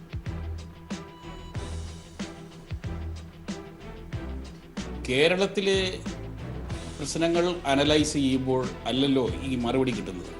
നിയമസഭാ ഇലക്ഷനെ കുറിച്ചല്ലല്ലോ ജനങ്ങളോട് ചോദിച്ചത്. ഈ സാമ്പിളിൽ അതിനോട് ചോദിച്ച ചോദ്യങ്ങൾ എന്ന് പറയുന്നത് നമ്മളൊരു ദേശീയ തലത്തിലുള്ള ഒരു ഇലക്ഷൻ നേരിടുമ്പോഴാണ്. അത് കേരളത്തിലെ യുവാക്കൾക്കിടയിലും തൊഴിലില്ലായ്മ പ്രശ്നം തന്നെയാണ്. കാരണം ശ്രീ നരേന്ദ്രമോദി അധികാരത്തിൽ വന്നതിന് ശേഷം തൊഴിലുകൾ കൊടുക്കുമെന്ന് പറഞ്ഞ് പറ്റിക്കപ്പെട്ടവരെ, വഞ്ചിക്കപ്പെട്ടവരിൽപ്പെട്ടവരാണ് കേരളത്തിലെ ജനങ്ങളും. അതുപോലെ തന്നെ ഇന്ത്യയുടെ കഴിഞ്ഞ 45 വർഷത്തെ ചരിത്രത്തിൽ ഒരിക്കലും ഉണ്ടാകാത്ത രീതിയിലുള്ള തൊഴിലില്ലായ്മയാണ് ഈ രാജ്യം ഫേസ് ചെയ്തിരിക്കുന്നത്. ഇന്ത്യയിലെ ഭൂരിപക്ഷം വരുന്ന യുവാക്കളുടെ ഇന്ത്യയാണിത്. ഈ ഇന്ത്യയിൽ തൊഴിലില്ലായ്മ ഇവിടുത്തെ വലിയ പ്രശ്നമാണ്. അതുകൊണ്ടാണല്ലോ ഇവിടുത്തെ പ്രധാനമന്ത്രിയും അദ്ദേഹം നേതൃത്വം കൊടുക്കുന്ന ഗവൺമെന്റിലെ പ്രധാനപ്പെട്ട ആളുകളുമൊക്കെ തൊഴിലില്ലായ്മ എന്ന വാക്കിനെ കുറിച്ച് ഈ പ്രചരണത്തിൽ സംസാരിക്കാതെ ജനങ്ങളെ വൈകാരിക പ്രശ്നങ്ങളിലേക്ക് കൊണ്ടുപോകാനുള്ള പ്രചരണത്തിലേക്ക് കടക്കുന്നത്. അവർക്കറിയാം, ഈ ഗവൺമെന്റിന് വളരെ കൃത്യമായിട്ട് അറിയാം, തൊഴിലില്ലായ്മ എന്ന് പറയുന്ന ആ ഒരൊറ്റ പ്രശ്നം തന്നെ ഈ ഗവൺമെന്റിനെ പരാജയത്തിന്റെ പടുകുഴിയിലേക്ക് വലിച്ചിടുമെന്ന് കൃത്യമായി അറിയുന്നവരാണ് ഇപ്പോൾ ശ്രീ നരേന്ദ്രമോദിയും അദ്ദേഹത്തിന്റെ കൂടെയുള്ള ഗവൺമെന്റിലെ പ്രത്യേകിച്ച് പാർട്ടിയിലെ ഫംഗ്ഷണറീസും. എന്തായാലും നമുക്ക് ഈ ഘട്ടത്തിൽ കൂടി പോകേണ്ട സമയമാണ്. കേന്ദ്ര സർക്കാരിനെ എങ്ങനെ വിലയിരുത്തുന്നു എന്ന വലിയ ചോദ്യങ്ങൾ ഇനി കിടക്കുന്നു. സമ്മതിദായക മണ്ഡലം എങ്ങനെയാണ് പൊതു തെരഞ്ഞെടുപ്പിനെ നോക്കിക്കാണുന്നത്, അത് പ്രശ്നാധിഷ്ഠിതമായിട്ടാണ് എന്നാണ് ഇപ്പോൾ സിഡ സർവേയിലെ കണ്ടെത്തലായി നമ്മൾ മുന്നോട്ട് വെച്ചത്. തൊഴിലില്ലായ്മ മുതൽ കർഷക പ്രശ്നം വരെയുള്ള പ്രശ്നങ്ങളാണ് ഏറ്റവും വലിയ തെരഞ്ഞെടുപ്പ് ഇഷ്യൂസായി ഇവർ കാണുന്നത്. ഏറ്റവും പ്രധാനപ്പെട്ട കണ്ടെത്തലിന്റെ ഘട്ടത്തിലേക്ക് പോവുകയാണ്. കേന്ദ്ര സർക്കാരിനെ എങ്ങനെ വിലയിരുത്തുന്നു എന്ന ഘട്ടത്തിലേക്കാണ് ഇനി സർവേയുടെ നിഗമനങ്ങൾ കണക്കുകളാണ്. തൃപ്തി ഉള്ള ആളുകൾ 25.3%, അതൃപ്തിയുള്ളവർ കേരളത്തിൽ 67.7%, അഭിപ്രായം ഇല്ലാത്തവർ 7% പേരാണ്. അതായത് കേരളത്തിൽ വളരെ കൂടുതലാണ് കേന്ദ്ര സർക്കാരിന്റെ പ്രവർത്തനത്തിൽ തൃപ്തി ഇല്ലാത്തവർ എന്ന് പറയുന്നത്, 67%. നമുക്ക് കുറച്ചുകൂടി കണക്കുകൾ ഇപ്പൊ നോക്കിയതിനു ശേഷം ചർച്ചയിലേക്ക് വരാം. ഓരോ വിഭാഗവും എടുത്തു പരിശോധിച്ചാൽ കേന്ദ്ര സർക്കാരിനെ വിലയിരുത്തുന്നതിൽ വില വർധനവ് തടയുന്ന കാര്യത്തിൽ കേന്ദ്ര സർക്കാർ എങ്ങനെയാണ് എന്നതാണ് അടുത്ത് നമ്മൾ നോക്കുന്നത്. ആ കാർഡ് വരുന്നേ ഉള്ളൂ. വില വർധനവ് തടയുന്ന കാര്യത്തിൽ കേന്ദ്ര സർക്കാർ എത്രമാത്രം വിജയിച്ചു? മോശം പ്രകടനമാണ് കേന്ദ്ര സർക്കാർ ഇക്കാര്യത്തിൽ കാഴ്ചവെച്ചത് എന്ന് 60.1% പേർ പറയുന്നു. ശരാശരി പ്രകടനമായിരുന്നു എന്ന് 15.3% പേർ പറയുന്നു. 12% പേർ ഇതിൽ ഒരു അഭിപ്രായവുമില്ല എന്ന് പറയുമ്പോൾ 12% പേരാണ് നല്ല പ്രകടനമാണ് വിലവർദ്ധനവ് തടയുന്നതിൽ മോദി സർക്കാർ കാഴ്ചവെച്ചത് എന്ന് പറയുന്നത്. കേന്ദ്ര സർക്കാരിനെ എങ്ങനെ വിലയിരുത്തുന്നു എന്ന കാര്യത്തിൽ അടുത്ത ഒരു പ്രധാനപ്പെട്ട ഘടകം മതസൗഹാർദ്ദം കാക്കുന്ന കാര്യത്തിൽ കേന്ദ്ര സർക്കാർ എങ്ങനെയായിരുന്നു എന്നാണ്. അക്കാര്യത്തിലും 60-ന് മുകളിലാണ് കേന്ദ്ര സർക്കാരിനുള്ള അതൃപ്തി. മോശമാണ് കേന്ദ്ര സർക്കാർ ഈ പറഞ്ഞ കാര്യത്തിൽ മതസൗഹാർദ്ദം കാക്കുന്ന കാര്യത്തിൽ എന്ന് 62% പേർ പറയുന്നു. ശരാശരി 15% പേർ, 15.3. നല്ലത് എന്ന് പറയുന്നവർ 8% മാത്രം. ഒരു അഭിപ്രായവും പറയാത്ത 14.7% പേരുമുണ്ട്. അഴിമതി തടയുന്നതിൽ കേന്ദ്ര സർക്കാർ എത്രമാത്രം വിജയിച്ചു എന്ന കാര്യമാണ് ഇനി നോക്കിയത്.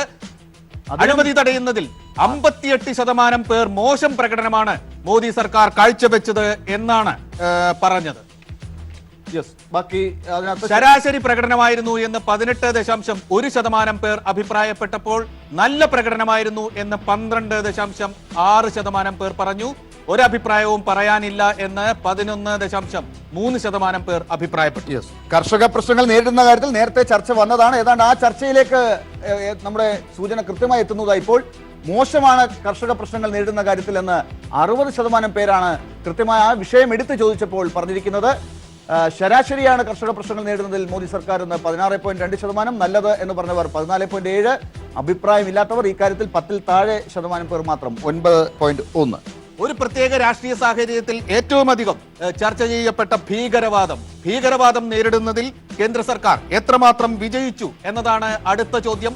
മോശം പ്രകടനമായിരുന്നു അത് എന്ന് ഇതുവരെ കണ്ടതിൽ നിന്ന് വ്യത്യസ്തമായി 45.2% പേരെ അഭിപ്രായപ്പെട്ടിട്ടുള്ളൂ. നല്ല പ്രകടനമായിരുന്നു എന്ന് 25% പേർ പറഞ്ഞിരിക്കുന്നു. ശരാശരി പ്രകടനമാണ് ഇക്കാര്യത്തിൽ മോദി സർക്കാർ കാഴ്ചവെച്ചത് എന്ന് 13.3% പേർ പറയുമ്പോൾ ഒരഭിപ്രായവും പറയാനില്ല എന്ന് 16.5% പേർ അഭിപ്രായപ്പെട്ടിരിക്കുന്നു. തൊഴിലില്ലായ്മയുടെ കാര്യം വീണ്ടും എടുത്തു ചോദിച്ചപ്പോൾ എന്താണ് പറഞ്ഞത് ആളുകൾ? ഇതാണ് 64.7% പേർ പറഞ്ഞിരിക്കുന്നു. തൊഴിലില്ലായ്മ പരിഹരിക്കുന്നതിൽ മോശമാണ് കേന്ദ്ര സർക്കാർ എന്ന്. ശരാശരി മാത്രം പെർഫോമൻസ് ആണെന്ന് പറഞ്ഞത് 11.8%, നല്ലത് എന്ന് പറഞ്ഞവർ 7.5%, അഭിപ്രായമില്ലാത്തവർ 16%.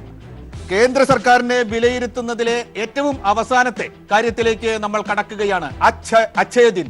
മോദി സർക്കാരിന്റെ ഏറ്റവും വലിയ പ്രഖ്യാപനങ്ങളിൽ ഒന്ന് അക്ഷയ ദിൻ നടപ്പിലാക്കുന്നതിൽ മോദി സർക്കാർ വിജയിച്ചോ പരാജയപ്പെട്ടോ എന്ന ചോദ്യത്തിൽ പരാജയമായിരുന്നു എന്ന് കേരളത്തിലെ 66% പേർ അഭിപ്രായപ്പെട്ടിരിക്കുന്നു. ഏതാണ്ട് വിജയമായിരുന്നു എന്ന് 12.4% പേർ പറഞ്ഞിരിക്കുന്നു. പൂർണ്ണ വിജയമായിരുന്നു മോദി സർക്കാർ ഇക്കാര്യത്തിൽ എന്ന് അഭിപ്രായപ്പെട്ടവർ 3.8% പേർ മാത്രമാണ്. ഇതിൽ ഒരഭിപ്രായവും പറയാനില്ല എന്ന് താരതമ്യേന വലിയൊരു സംഖ്യ പറഞ്ഞിരിക്കുന്നു. 17.8% പേർ അത്തരത്തിൽ അഭിപ്രായപ്പെട്ടു. കേന്ദ്ര സർക്കാരിനെ വിലയിരുത്തുന്ന കാര്യത്തിലാണ് ഈ അഭിപ്രായം. ശ്രീ ജേക്കബ് ജോർജ്, താങ്കളിലേക്ക് തന്നെ വീണ്ടും ആദ്യം എത്തുന്നു. വില വർധനവ്, മതസൗഹാർദ്ദം കാക്കൽ, അഴിമതി തടയൽ, കർഷക പ്രശ്നങ്ങൾ നേരിടൽ, ഭീകരവാദം നേരിടൽ, തൊഴിലില്ലായ്മ പരിഹരിക്കൽ, അക്ഷയ ദിൻ നടപ്പിലാക്കൽ. അല്ലെ, ഇതിനകത്തെ നമ്മൾ ഈ കണക്കുകൾ കേരളത്തിൻ്റെ രാഷ്ട്രീയവുമായിട്ട് ചേർത്ത് വെച്ചാൽ, അതായത് ഈ കണക്കുകളെ കേരള രാഷ്ട്രീയത്തിലേക്ക് തർജ്ജമ ചെയ്താൽ കേരള രാഷ്ട്രീയം തന്നെയാണ് ഇതിനകത്ത് പ്രതിഫലനം. കേരളത്തിൽ ഒരു കേന്ദ്ര സർക്കാർ വിരുദ്ധ വികാരം ഉണ്ടോ ഇല്ലയോ എന്ന തരത്തിൽ ഇതിനെ സമീകരിക്കാവുന്നതാണ്. അതെ, വളരെ കേന്ദ്രത്തിനെതിരെയുള്ള, കേന്ദ്രത്തിന്റെ നടപടികൾക്കെതിരെയുള്ള, കേന്ദ്രത്തിന്റെ ഭരണരീതിക്കെതിരെയുള്ള ആത്യന്തികമായിട്ട് കേന്ദ്രത്തിൻ്റെ രാഷ്ട്രീയത്തിനെതിരെയുള്ള കണക്കുകളാണിത്. അപ്പോൾ കേരളത്തിലെ ജനത എങ്ങനെ ചിന്തിക്കുന്നു? തീർച്ചയായിട്ടും യാതൊരു സംശയവുമില്ല. പക്ഷേ അതിൻ്റെ അകത്ത് നമ്മൾ നോക്കേണ്ടത് ഈ 60 മുതൽ 66% കേന്ദ്ര ഗവൺമെൻറ്റിനെതിരെ ചിന്തിക്കുന്ന 3.8% വരെ ഉണ്ട്. അപ്പോൾ വളരെ താഴെ വരെ പോകാം. മുകളിലോട്ട് വന്നു കഴിഞ്ഞാൽ 10, 11, 12 വരെ വരുന്നു. പക്ഷെ അതിൻ്റെ അകത്തേ ഉള്ളത് ഈ കിട്ടുന്ന 60, 65, 66% എന്ന് പറയുന്നത് അതിനകത്ത് കോൺഗ്രസ്സുകാരും CPM-കാരും കേരളത്തിലെ എല്ലാ പാർട്ടിക്കാരുമുണ്ട്, BJP ഒഴികെ. അവിടെയാണ് ഈ തെരഞ്ഞെടുപ്പ് ഫലം എങ്ങനെ വരും എന്നുള്ളതിലേക്ക് ചെല്ലുന്ന കണക്കുകളുടെ അന്തർനാടകങ്ങൾ ഉണ്ടാകും. PM മനോജ്, അതിനകത്ത് അഭിപ്രായം പറയാത്തവരുടെ ഒരു ശതമാനം കൂടിയുണ്ട്. അതും കൂടി അതിൽ നമുക്ക് നോക്കാൻ പറ്റുന്നത് BJP ഗവൺമെന്റിനെ അനുകൂലിക്കുന്ന ആളുകളുടെ ശതമാനം നമ്മൾ നോക്കിയാൽ അത് ഏതാണ്ട് ശരാശരി 12% നിൽക്കുന്നത്. 12 താഴെയാണ്. അത് പരമാവധിയാണ്. 3% മുതൽ 12% വരെ.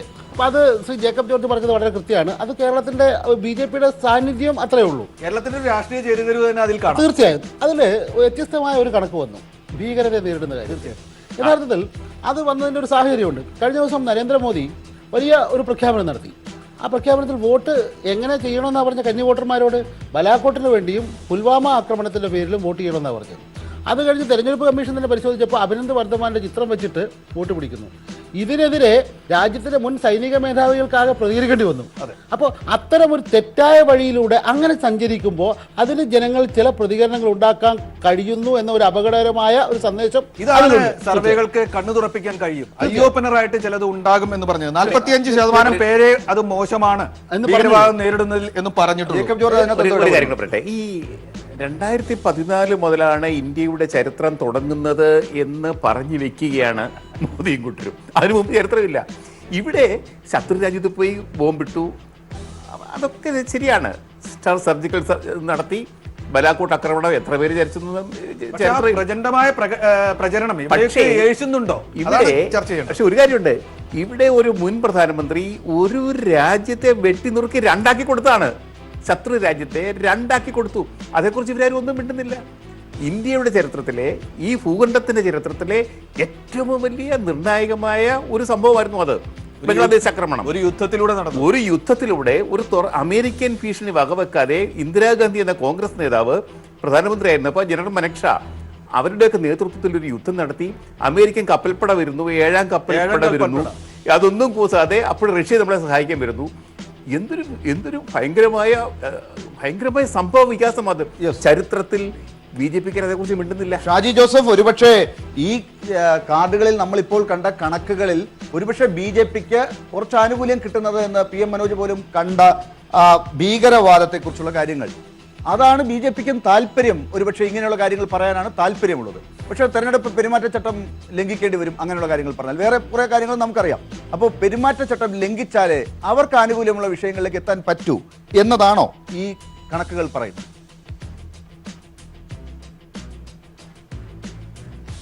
സംശയം എന്താണ് ഡോക്ടർ ലാൽ? ഇന്ത്യയുടെ ചരിത്രത്തിൽ model code of conduct effective ആയതിനു ശേഷം അതിനെ കാറ്റിൽ പറത്തുന്ന രീതിയിൽ ഒരു ഭരണകക്ഷി ആ മോഡൽ കോഡ് ഓഫ് കോണ്ടക്റ്റിന്റെ ലംഘനം ഇങ്ങനെ നടത്തിക്കൊണ്ടിരിക്കുന്ന മറ്റൊരു കാലഘട്ടം ഇന്ത്യയുടെ ചരിത്രത്തിലുണ്ടോ? ഇതിന്റെ കാരണമെന്ന് പറയുന്നത് ഈ ഗവൺമെന്റിനോട് ജനങ്ങൾക്കുള്ള പ്രതികരണം എന്താണെന്ന് ഇവിടുത്തെ പല നേതാക്കളും മനസ്സിലാക്കിയിരിക്കുന്നു എന്നുള്ളതാണ്. 1977 ഇന്ദിരാഗാന്ധി താനിതാ വീണ്ടും അധികാരത്തിലേക്ക് വരുന്നു എന്ന് ജനങ്ങളെ വിശ്വസിപ്പിച്ചുകൊണ്ട് ഇന്ദിരാഗാന്ധി നേരിട്ട ആ തെരഞ്ഞെടുപ്പിന്റെ ഒരു രീതിയിലാണ് ഈ കാര്യങ്ങൾ മുന്നോട്ട് പോകുന്നത്. ഇവിടെ സംഭവിക്കുന്നത്, നമ്മൾ കാണേണ്ടത് എന്ന് പറയുന്നത്, കേരളത്തിലെ ഇപ്പോൾ നിങ്ങൾ പറഞ്ഞ ഈ സർവേയുടെ ആ ചോദ്യങ്ങൾക്ക് ലഭിച്ച ഉത്തരത്തിന്റെ പെർസെൻറ്റേജ് എന്ന് പറയുന്നത് ഒരു മലയാളിയുടെ വിമർശനാത്മക മനസ്സാണ്. അധികാരത്തിലിരിക്കുന്ന ഭരണതന്ത്രത്തെ നിയന്ത്രിക്കുന്ന ആളുകൾ അവർ വരുത്തി വെച്ചിരിക്കുന്ന പിഴവുകളെ, അവർ നടത്തിയിരിക്കുന്ന മറ്റെന്ത് നല്ല കാര്യമാണെങ്കിൽ പോലും അടിസ്ഥാനപരമായി വിമർശിക്കുന്ന ഒരു മനസാക്ഷി മലയാളിക്കുണ്ട്. കാരണം അധികാരത്തിലിരിക്കുന്നവൻ ഉത്തരവാദിത്തമുള്ളവരായിരിക്കണം, അവൻ ജനങ്ങളോട് ഉത്തരവാദിത്തമുള്ളവരായിരിക്കണം എന്നൊരു വാശി മലയാളിക്കുണ്ട്. അതുകൊണ്ട് തന്നെയാണ് ഒരു കാര്യം ഞാൻ പറയാം, അവിടെ 67% പറഞ്ഞെങ്കിൽ ഇന്ത്യയുടെ ഉത്തരേന്ത്യയിലേക്ക് കടന്നു വരുമ്പോൾ, ഉത്തരേന്ത്യൻ ഗ്രാമങ്ങളിലേക്ക് കടന്നു വരുമ്പോൾ അത് 45-നും 50-നും ഇടയ്ക്കാണ് നിൽക്കുന്നത്. അവിടെയാണ് ഈ ഗവൺമെന്റ് നേരിടുന്ന ഏറ്റവും വലിയ പ്രശ്നമെന്ന് ഞാൻ കരുതുന്നത്. ഇവിടെ BJP ഭരണം പിടിക്കാൻ ഗവൺമെന്റിന്റെ പെർഫോമൻസ് അല്ല, മറ്റ് ആഭ്യന്തര കാര്യങ്ങളിലും വിദേശ കാര്യങ്ങളിലും, പ്രത്യേകിച്ച് ബാലാക്കോട്ട് പോലുള്ള സംഭവങ്ങളിൽ ഊന്നിയാണ് ഈ വോട്ട് പിടിക്കുന്നത്.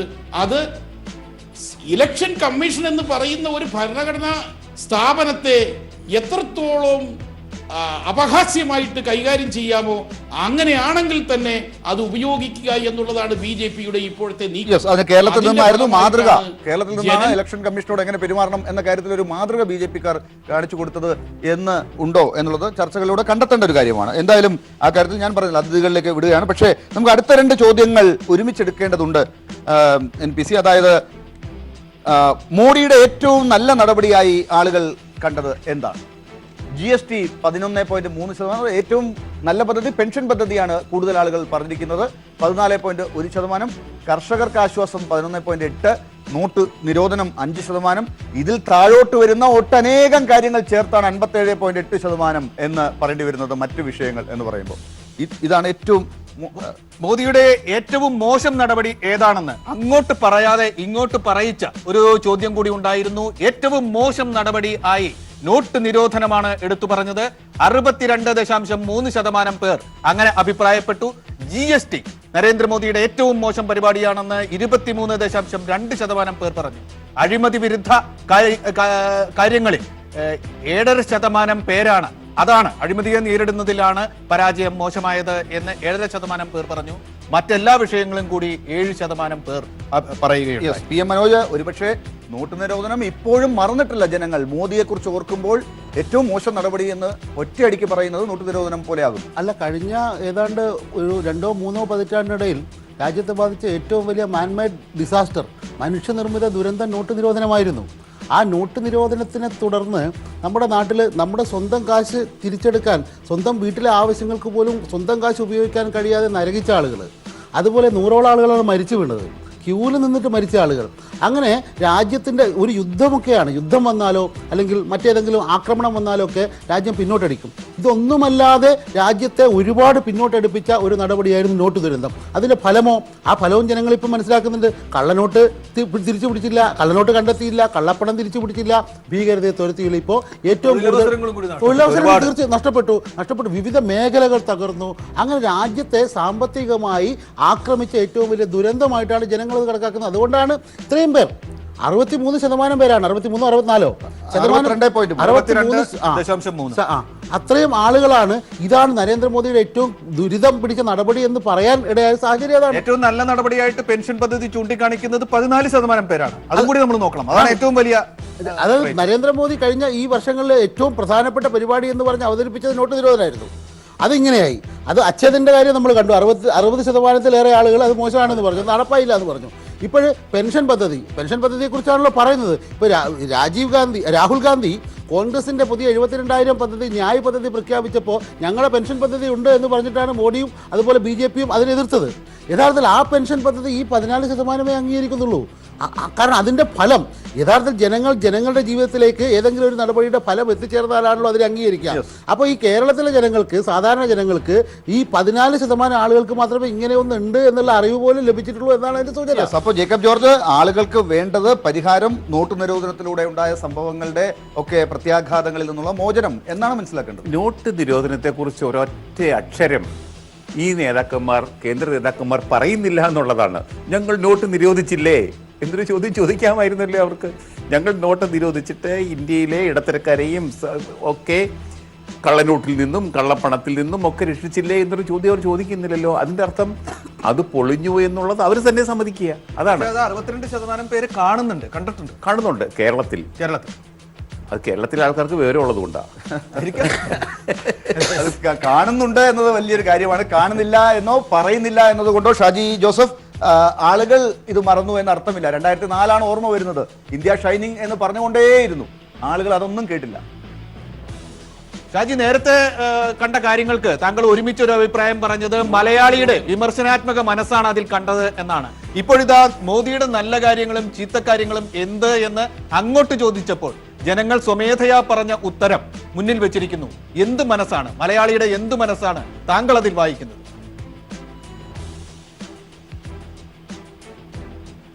ഞാൻ പറഞ്ഞല്ലോ, ഈ ഗവൺമെന്റ് പോലും അവരുടെ അകത്തളങ്ങളിൽ അംഗീകരിക്കുന്ന ഒരു കാര്യമുണ്ട്. നോട്ട് നിരോധനം എന്ന് പറയുന്ന ആ ഒരു പരിപാടിയെ എന്താണെന്നും അതിൻ്റെ റിപ്പർക്കഷൻസ് എന്തായിരിക്കുമെന്നും മനസ്സിലാക്കാതെ എന്തോ വലിയൊരു കാര്യം ചെയ്ത് ജനങ്ങൾക്കിടയിൽ ഒരു സർജിക്കൽ സ്ട്രൈക്ക് നടത്തിയാൽ താൻ വലിയ എക്കണോമിസ്റ്റായി അവതരിക്കുമെന്നും മറ്റും പ്രൈം മിനിസ്റ്ററെ ആരോ പറഞ്ഞ് മനസ്സിലാക്കി നടന്ന ഒരു സംഭവമാണിത്. അതിനുശേഷം ഈ നോട്ട് നിരോധനം എന്ന് പറയുന്നതിനെ കുറിച്ച് ഈ പ്രൈം മിനിസ്റ്റർ അല്ലെങ്കിൽ ഈ ഗവൺമെന്റ് എന്താണ് സംസാരിച്ചിരിക്കുന്നത്? ഇപ്പോൾ നിങ്ങൾ ഒരു കാര്യം മനസ്സിലാക്കുക, വടക്കേ ഇന്ത്യയിലെ പ്രധാനപ്പെട്ട മേഖലകളിലൊക്കെ പ്രചരണം നടക്കുമ്പോൾ സാധാരണ ജനങ്ങൾ ചോദിക്കുന്ന ഒരു ചോദ്യം അതാണ്, എന്തുകൊണ്ടാണ് ഇങ്ങനെ ഒരു കാര്യം നടന്നത്? നോട്ട് നിരോധനം പോലെ ഈ രാജ്യത്തെ ജനങ്ങളിലെ ഏറ്റവും പുറകിൽ നിൽക്കുന്ന വ്യക്തിയെ പോലും, റിക്ഷ ചവിട്ടുന്ന ഒരു വ്യക്തിയെ പോലും അവരെ വളരെ വലിയ തോതിൽ അഫക്ട് ചെയ്ത ഒരു സംഭവമായിരുന്നു നോട്ട് നിരോധനം. സാധാരണക്കാരനെ ഈ ഗവൺമെന്റ് എന്ത് ചെയ്യുന്നു, ഈ ഗവൺമെന്റിന് ശരിയല്ലല്ലോ എന്ന് തോന്നിച്ച ഒരു കാര്യമാണ്. ശരി, പി എം മനോജ് അതിനകത്തൊരു നോട്ട് നിരോധനം ഷാജി സൂചിപ്പിച്ചതുപോലെ അത്ര നിഷ്കളങ്കമായി മോദി ആരെങ്കിലും തെറ്റിദ്ധരിപ്പിച്ച് നടന്നതാണ് എന്ന് പറയാനുള്ള ഒരു തെളിവും നമ്മുടെ മുന്നിലില്ല. ഇപ്പൊ കുറെ വീഡിയോ വന്നത് ഈ നോട്ട് നിരോധനവുമായി ബന്ധപ്പെട്ട് അവർ നടത്തിയ ക്രമക്കേടുകളെ കുറിച്ചാണ്. ആസൂത്രിതമാണ് എന്നതിന് ഒരുപാട് തെളിവുണ്ട്. അമിത്ഷായുടെ സ്വത്തും അതുപോലെ അമിത്ഷായുടെ അമിത്ഷാ നയിക്കുന്ന ജില്ലാ ബാങ്കിന്റെ ബാങ്കിൽ അതിന് തൊട്ട് മുമ്പ് മാറിയ നോട്ടുകളുടെ കണക്കും അതുപോലെ BJP നേതാക്കളിൽ നിന്ന് പിടിച്ച നോട്ടുകളുടെ കണക്കും ഒക്കെ വെച്ച് നോക്കുമ്പോൾ ഈ നോട്ട് നിരോധനം ഏതെങ്കിലും ഇതുപോലുള്ള പ്രശസ്തിയും പ്രസിദ്ധിയും പിടിച്ചു പറ്റാനുള്ള നിഷ്കളങ്കമായ നടപടിയല്ല, മറിച്ച് ഒരു ആസൂത്രിതമായ ലൂട്ടായിരുന്നു എന്നാണ് മനസ്സിലാക്കുന്നത്. ഒരുപക്ഷെ ഷാജി ജോസഫ് ആ കാര്യത്തിൽ ഒരു ഗുരുതരമായ ഒരു പരാമർശം നടത്തി എന്ന് ഞാൻ പറഞ്ഞു വന്ന കാര്യം ഇത്രയേ ഉള്ളൂ. ഷാജി തുടരാം. ഞാൻ പറഞ്ഞത്, മനോജ്, പ്രൈം മിനിസ്റ്റർ ഇതിന് ശേഷം ഈ നോട്ട് നിരോധനത്തിന് ശേഷം പ്രധാനമന്ത്രിയുടെ ഭാഗത്തു നിന്നുണ്ടായ എല്ലാ പ്രതികരണങ്ങളും അതിനെ ഡിഫെൻഡ് ചെയ്യുകയും അത് തന്റെ ഗവൺമെന്റിന് വലിയ വിജയം ഇനി ഉണ്ടാക്കി കൊടുക്കാൻ പോകുന്നു എന്ന രീതിയിലായിരുന്നു പ്രൈം മിനിസ്റ്റർ അങ്ങനെ ഒരു സ്റ്റാൻഡ് എടുത്തത്. ഇതിന്റെ പുറകിൽ ആസൂത്രിതമായ ചില കണക്കുകൂട്ടലുകൾ ഉണ്ട്, രാഷ്ട്രീയപരമായ നീക്കങ്ങളുണ്ട്, BJPക്ക് അനുകൂലമായ ഒരു സാമ്പത്തിക സാഹചര്യം ഉണ്ടാക്കാനുള്ള നീക്കമുണ്ട് എന്നത് ഒളിക്കാനും കൂടി അവർ ഉപയോഗിച്ച തന്ത്രമായിട്ടാണ് ഈ നിഷ്കളങ്കതയെ കൊണ്ടുവന്ന് കാണിച്ചത് എന്നാണ് ഞാൻ പറഞ്ഞത്. എന്തായാലും കേരളത്തിലെ ജനങ്ങളോട് ചോദിക്കുമ്പോൾ ഓരോ വിഷയങ്ങളിൽ ഏതാണ് പ്രധാനപ്പെട്ട വിഷയങ്ങൾ എന്ന് ചോദിക്കുമ്പോൾ ജനങ്ങൾ ഇങ്ങോട്ട് പറഞ്ഞ കാര്യങ്ങളാണ് നമ്മൾ ചർച്ച ചെയ്തത്. അപ്പോഴൊക്കെ നമ്മൾ കണ്ടത് അഴിമതിയേക്കാളൊക്കെ എത്രയോ മുകളിലാണ് നോട്ട് നിരോധനമൊക്കെ നിൽക്കുന്നത്. പക്ഷേ റഫാൽ എന്ന അഴിമതിയെക്കുറിച്ച് എടുത്തു ചോദിച്ചാൽ എന്താണ് ജനങ്ങൾ പറയുക? ഒപ്പം മോദി വീണ്ടും വരണമോ എന്ന് ചോദിച്ചാലും സിഡായുടെ സർവേ മുന്നോട്ട് വെക്കുന്നത് ഒരു ദേശീയ തെരഞ്ഞെടുപ്പാണ് നടക്കുന്നത് എന്ന കാഴ്ചപ്പാടോടു കൂടിയാണ് അവർ അഭിപ്രായം തേടിയവർ പ്രതികരിച്ചിരിക്കുന്നത് എന്നാണ്. ഏറ്റവും പ്രധാനപ്പെട്ട അടുത്ത കാര്യത്തിലേക്ക് കടക്കുകയാണ്. മോദി സർക്കാരിനെ കുറിച്ചുള്ള വിലയിരുത്തലിന്റെ ഏറ്റവും അവസാന ഭാഗത്തേക്ക് നമ്മൾ കടക്കുകയാണ്. ഇടവേളയ്ക്ക് മുമ്പ് പറഞ്ഞതുപോലെ റഫാൽ എങ്ങനെയാണ് ജനങ്ങളുടെ മുമ്പിൽ ഇട്ടപ്പോൾ അവർ പറഞ്ഞത്? റഫാലിൽ അഴിമതി ഉണ്ടോ എന്ന ചോദ്യത്തിന് 60% പേർ ഉണ്ട് എന്ന് പറഞ്ഞിരിക്കുന്നു. ഉണ്ടാകാം എന്ന് പറഞ്ഞവർ വെറും 13.3%, ഇല്ല എന്നുള്ളവർ 4.7. അതിൽ സംശയമുള്ളവരാകാം, അല്ലെങ്കിൽ അഭിപ്രായം മനഃപൂർവ്വം പറയാത്തവരാകാം മനസ്സിലുണ്ടെങ്കിലും 22%. ഇതാണ് റഫാലിൽ അഴിമതി ഉണ്ടോ എന്ന കൃത്യമായ ചോദ്യത്തിനുള്ള മറുപടി. മറ്റൊരു ചോദ്യം, ഒരുപക്ഷെ ഈ ചോദ്യങ്ങളുടെ മുഴുവൻ ഒരു പരിസമാപ്തി കുറിക്കുന്ന ഒരു ചോദ്യം, മോദി വീണ്ടും വരണോ എന്നൊരു ചോദ്യം. ആ ചോദ്യം ചോദിച്ചപ്പോൾ കേരളത്തിൽ നിന്നുള്ള ഈ 15,000 അഭിപ്രായം പറഞ്ഞ 15,000 പേരിൽ 71.3% പേർ മോദി വീണ്ടും വരേണ്ടതില്ല എന്ന ഉത്തരം കൊടുത്തിരിക്കുന്നു. വരണം എന്ന് പറഞ്ഞവർ 14.7% പേർ ആണ്. ഒപ്പം തന്നെ അഭിപ്രായം പറയാതിരിക്കുകയോ അഭിപ്രായം ഇല്ല എന്ന് പറയുകയോ ഒഴിഞ്ഞു മാറുകയോ ചെയ്തവർ 14% പേരാണ്. 71, 14, 14. ജേക്കബ് ജോർജ്, റഫാലിൽ അഴിമതി ഉണ്ടോ എന്ന് ചോദിച്ചപ്പോൾ നേരത്തെ നമ്മൾ അഴിമതിയെക്കുറിച്ച് ആലോചിച്ച കണക്കുകളുടെ സംശയം മാർക്കിട്ടുകയാണ്. എന്നാലും ഞാൻ നേരത്തെ പറഞ്ഞതുപോലെ ഇത് തന്നെയാണ് കേരള രാഷ്ട്രീയത്തിൻ്റെ ഒരു പരിച്ഛേദമാണ് ഈ ഫിഗേഴ്സ്. കറക്റ്റാണ്. അത് 71.38%. കേരളത്തിലെ പോൾ ചെയ്യുന്ന വോട്ടിൽ 71.38% BJPക്ക് എതിരാണ്. അപ്പം BJPക്ക് എന്ത് പറഞ്ഞാലും BJP എന്ത് ചെയ്താലും ഈ ആൾക്കാർ ഇങ്ങനെ ചിന്തിക്കുകയുള്ളൂ. പക്ഷേ അങ്ങപ്പുറത്ത് എത്ര പെർസെൻ്റ് ഉണ്ട്, ഈ വോട്ട് ഡിവൈഡ് ചെയ്യാൻ പോവുകയാണ്. അതാണ് എൻ്റെ പ്രശ്നം. ഈ കേരള രാഷ്ട്രീയത്തിൽ ഇനിയും വരാൻ പോകുന്നത് ഈ വോട്ട് ഡിവൈഡ് ചെയ്യുന്നു കുറച്ച് മണ്ഡലങ്ങളിലെങ്കിലും.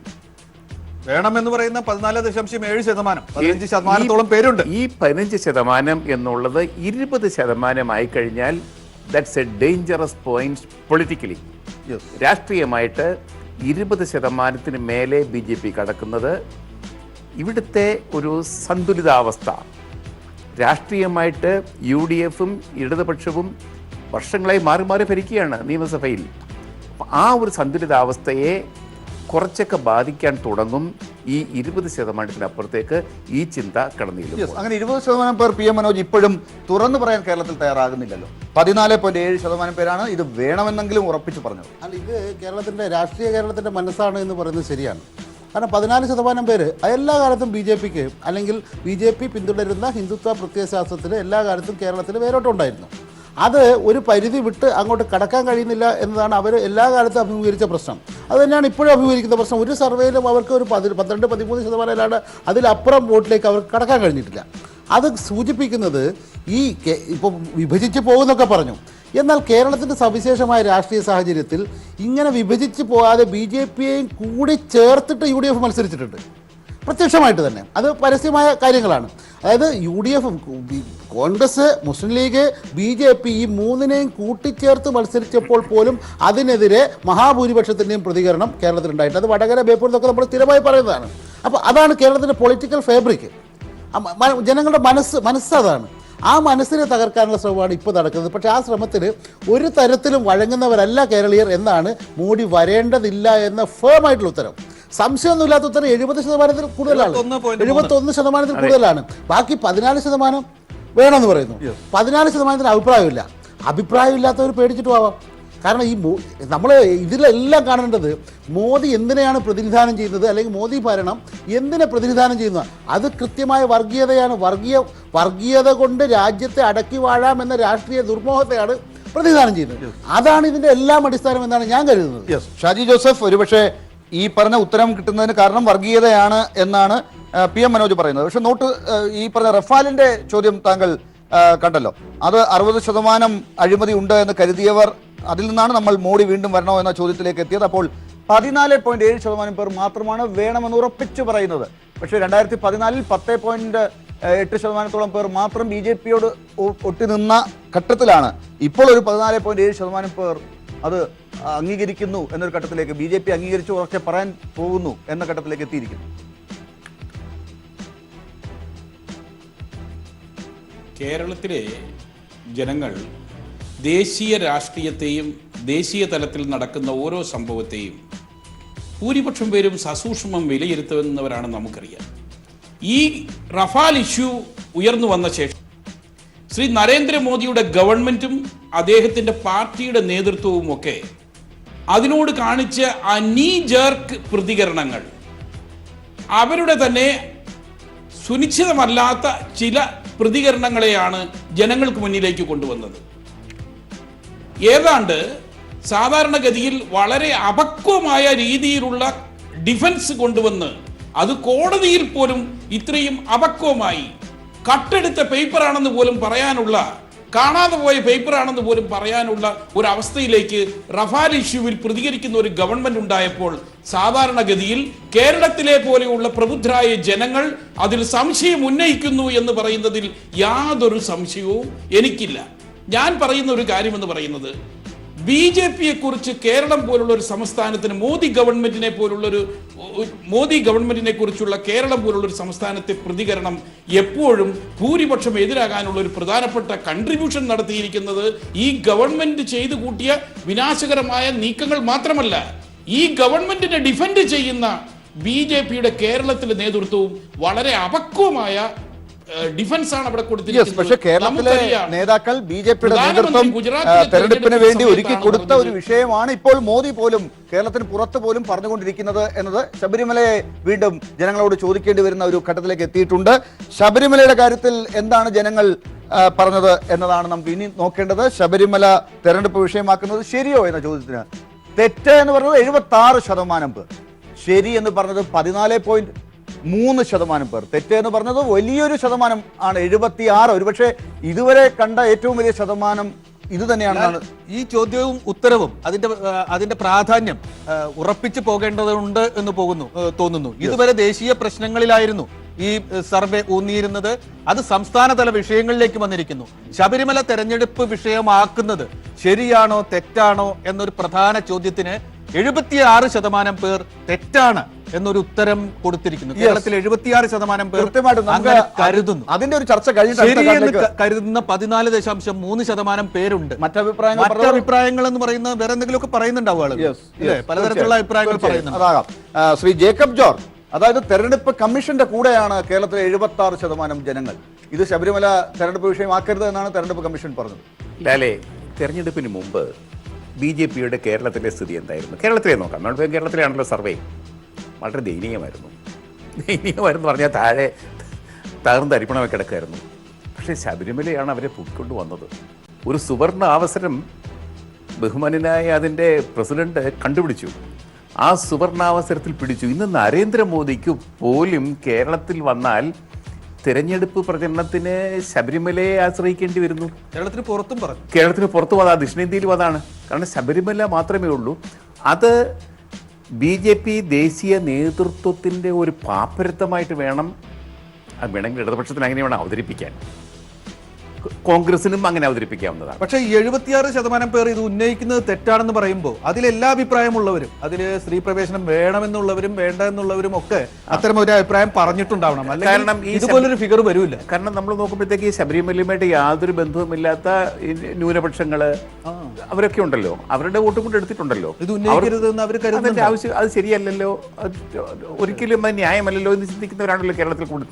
പക്ഷേ ഈ 14.3% പേർ അതിനെ അനുകൂലിക്കുന്നുണ്ട് എന്നുള്ളതാണ് കേരളത്തിൻ്റെ ഒരു സ്ഥിതി. അത് കേരളത്തിലെ മാറിയ ഒരു പരിതസ്ഥിതിയാണ്. അങ്ങനെയാണ് ഞാനിതിനെ ശ്രീ PM മനോജ്, നേരത്തെ താങ്കൾ തുടങ്ങി വെച്ച ഒരു വർഗീയതയുമായി ബന്ധപ്പെട്ട ഒരു കാര്യം കൂടി ഇവിടെ ബന്ധപ്പെടുത്താവുന്നതാണെന്ന് എനിക്ക് തോന്നുന്നു. അല്ല, കേരളത്തിൻ്റെ പൊളിറ്റിക്കൽ ലിറ്ററസി, രാഷ്ട്രീയ സാക്ഷരതയെ സൂചിപ്പിക്കുന്നതാണ് ഈ ഉത്തരം.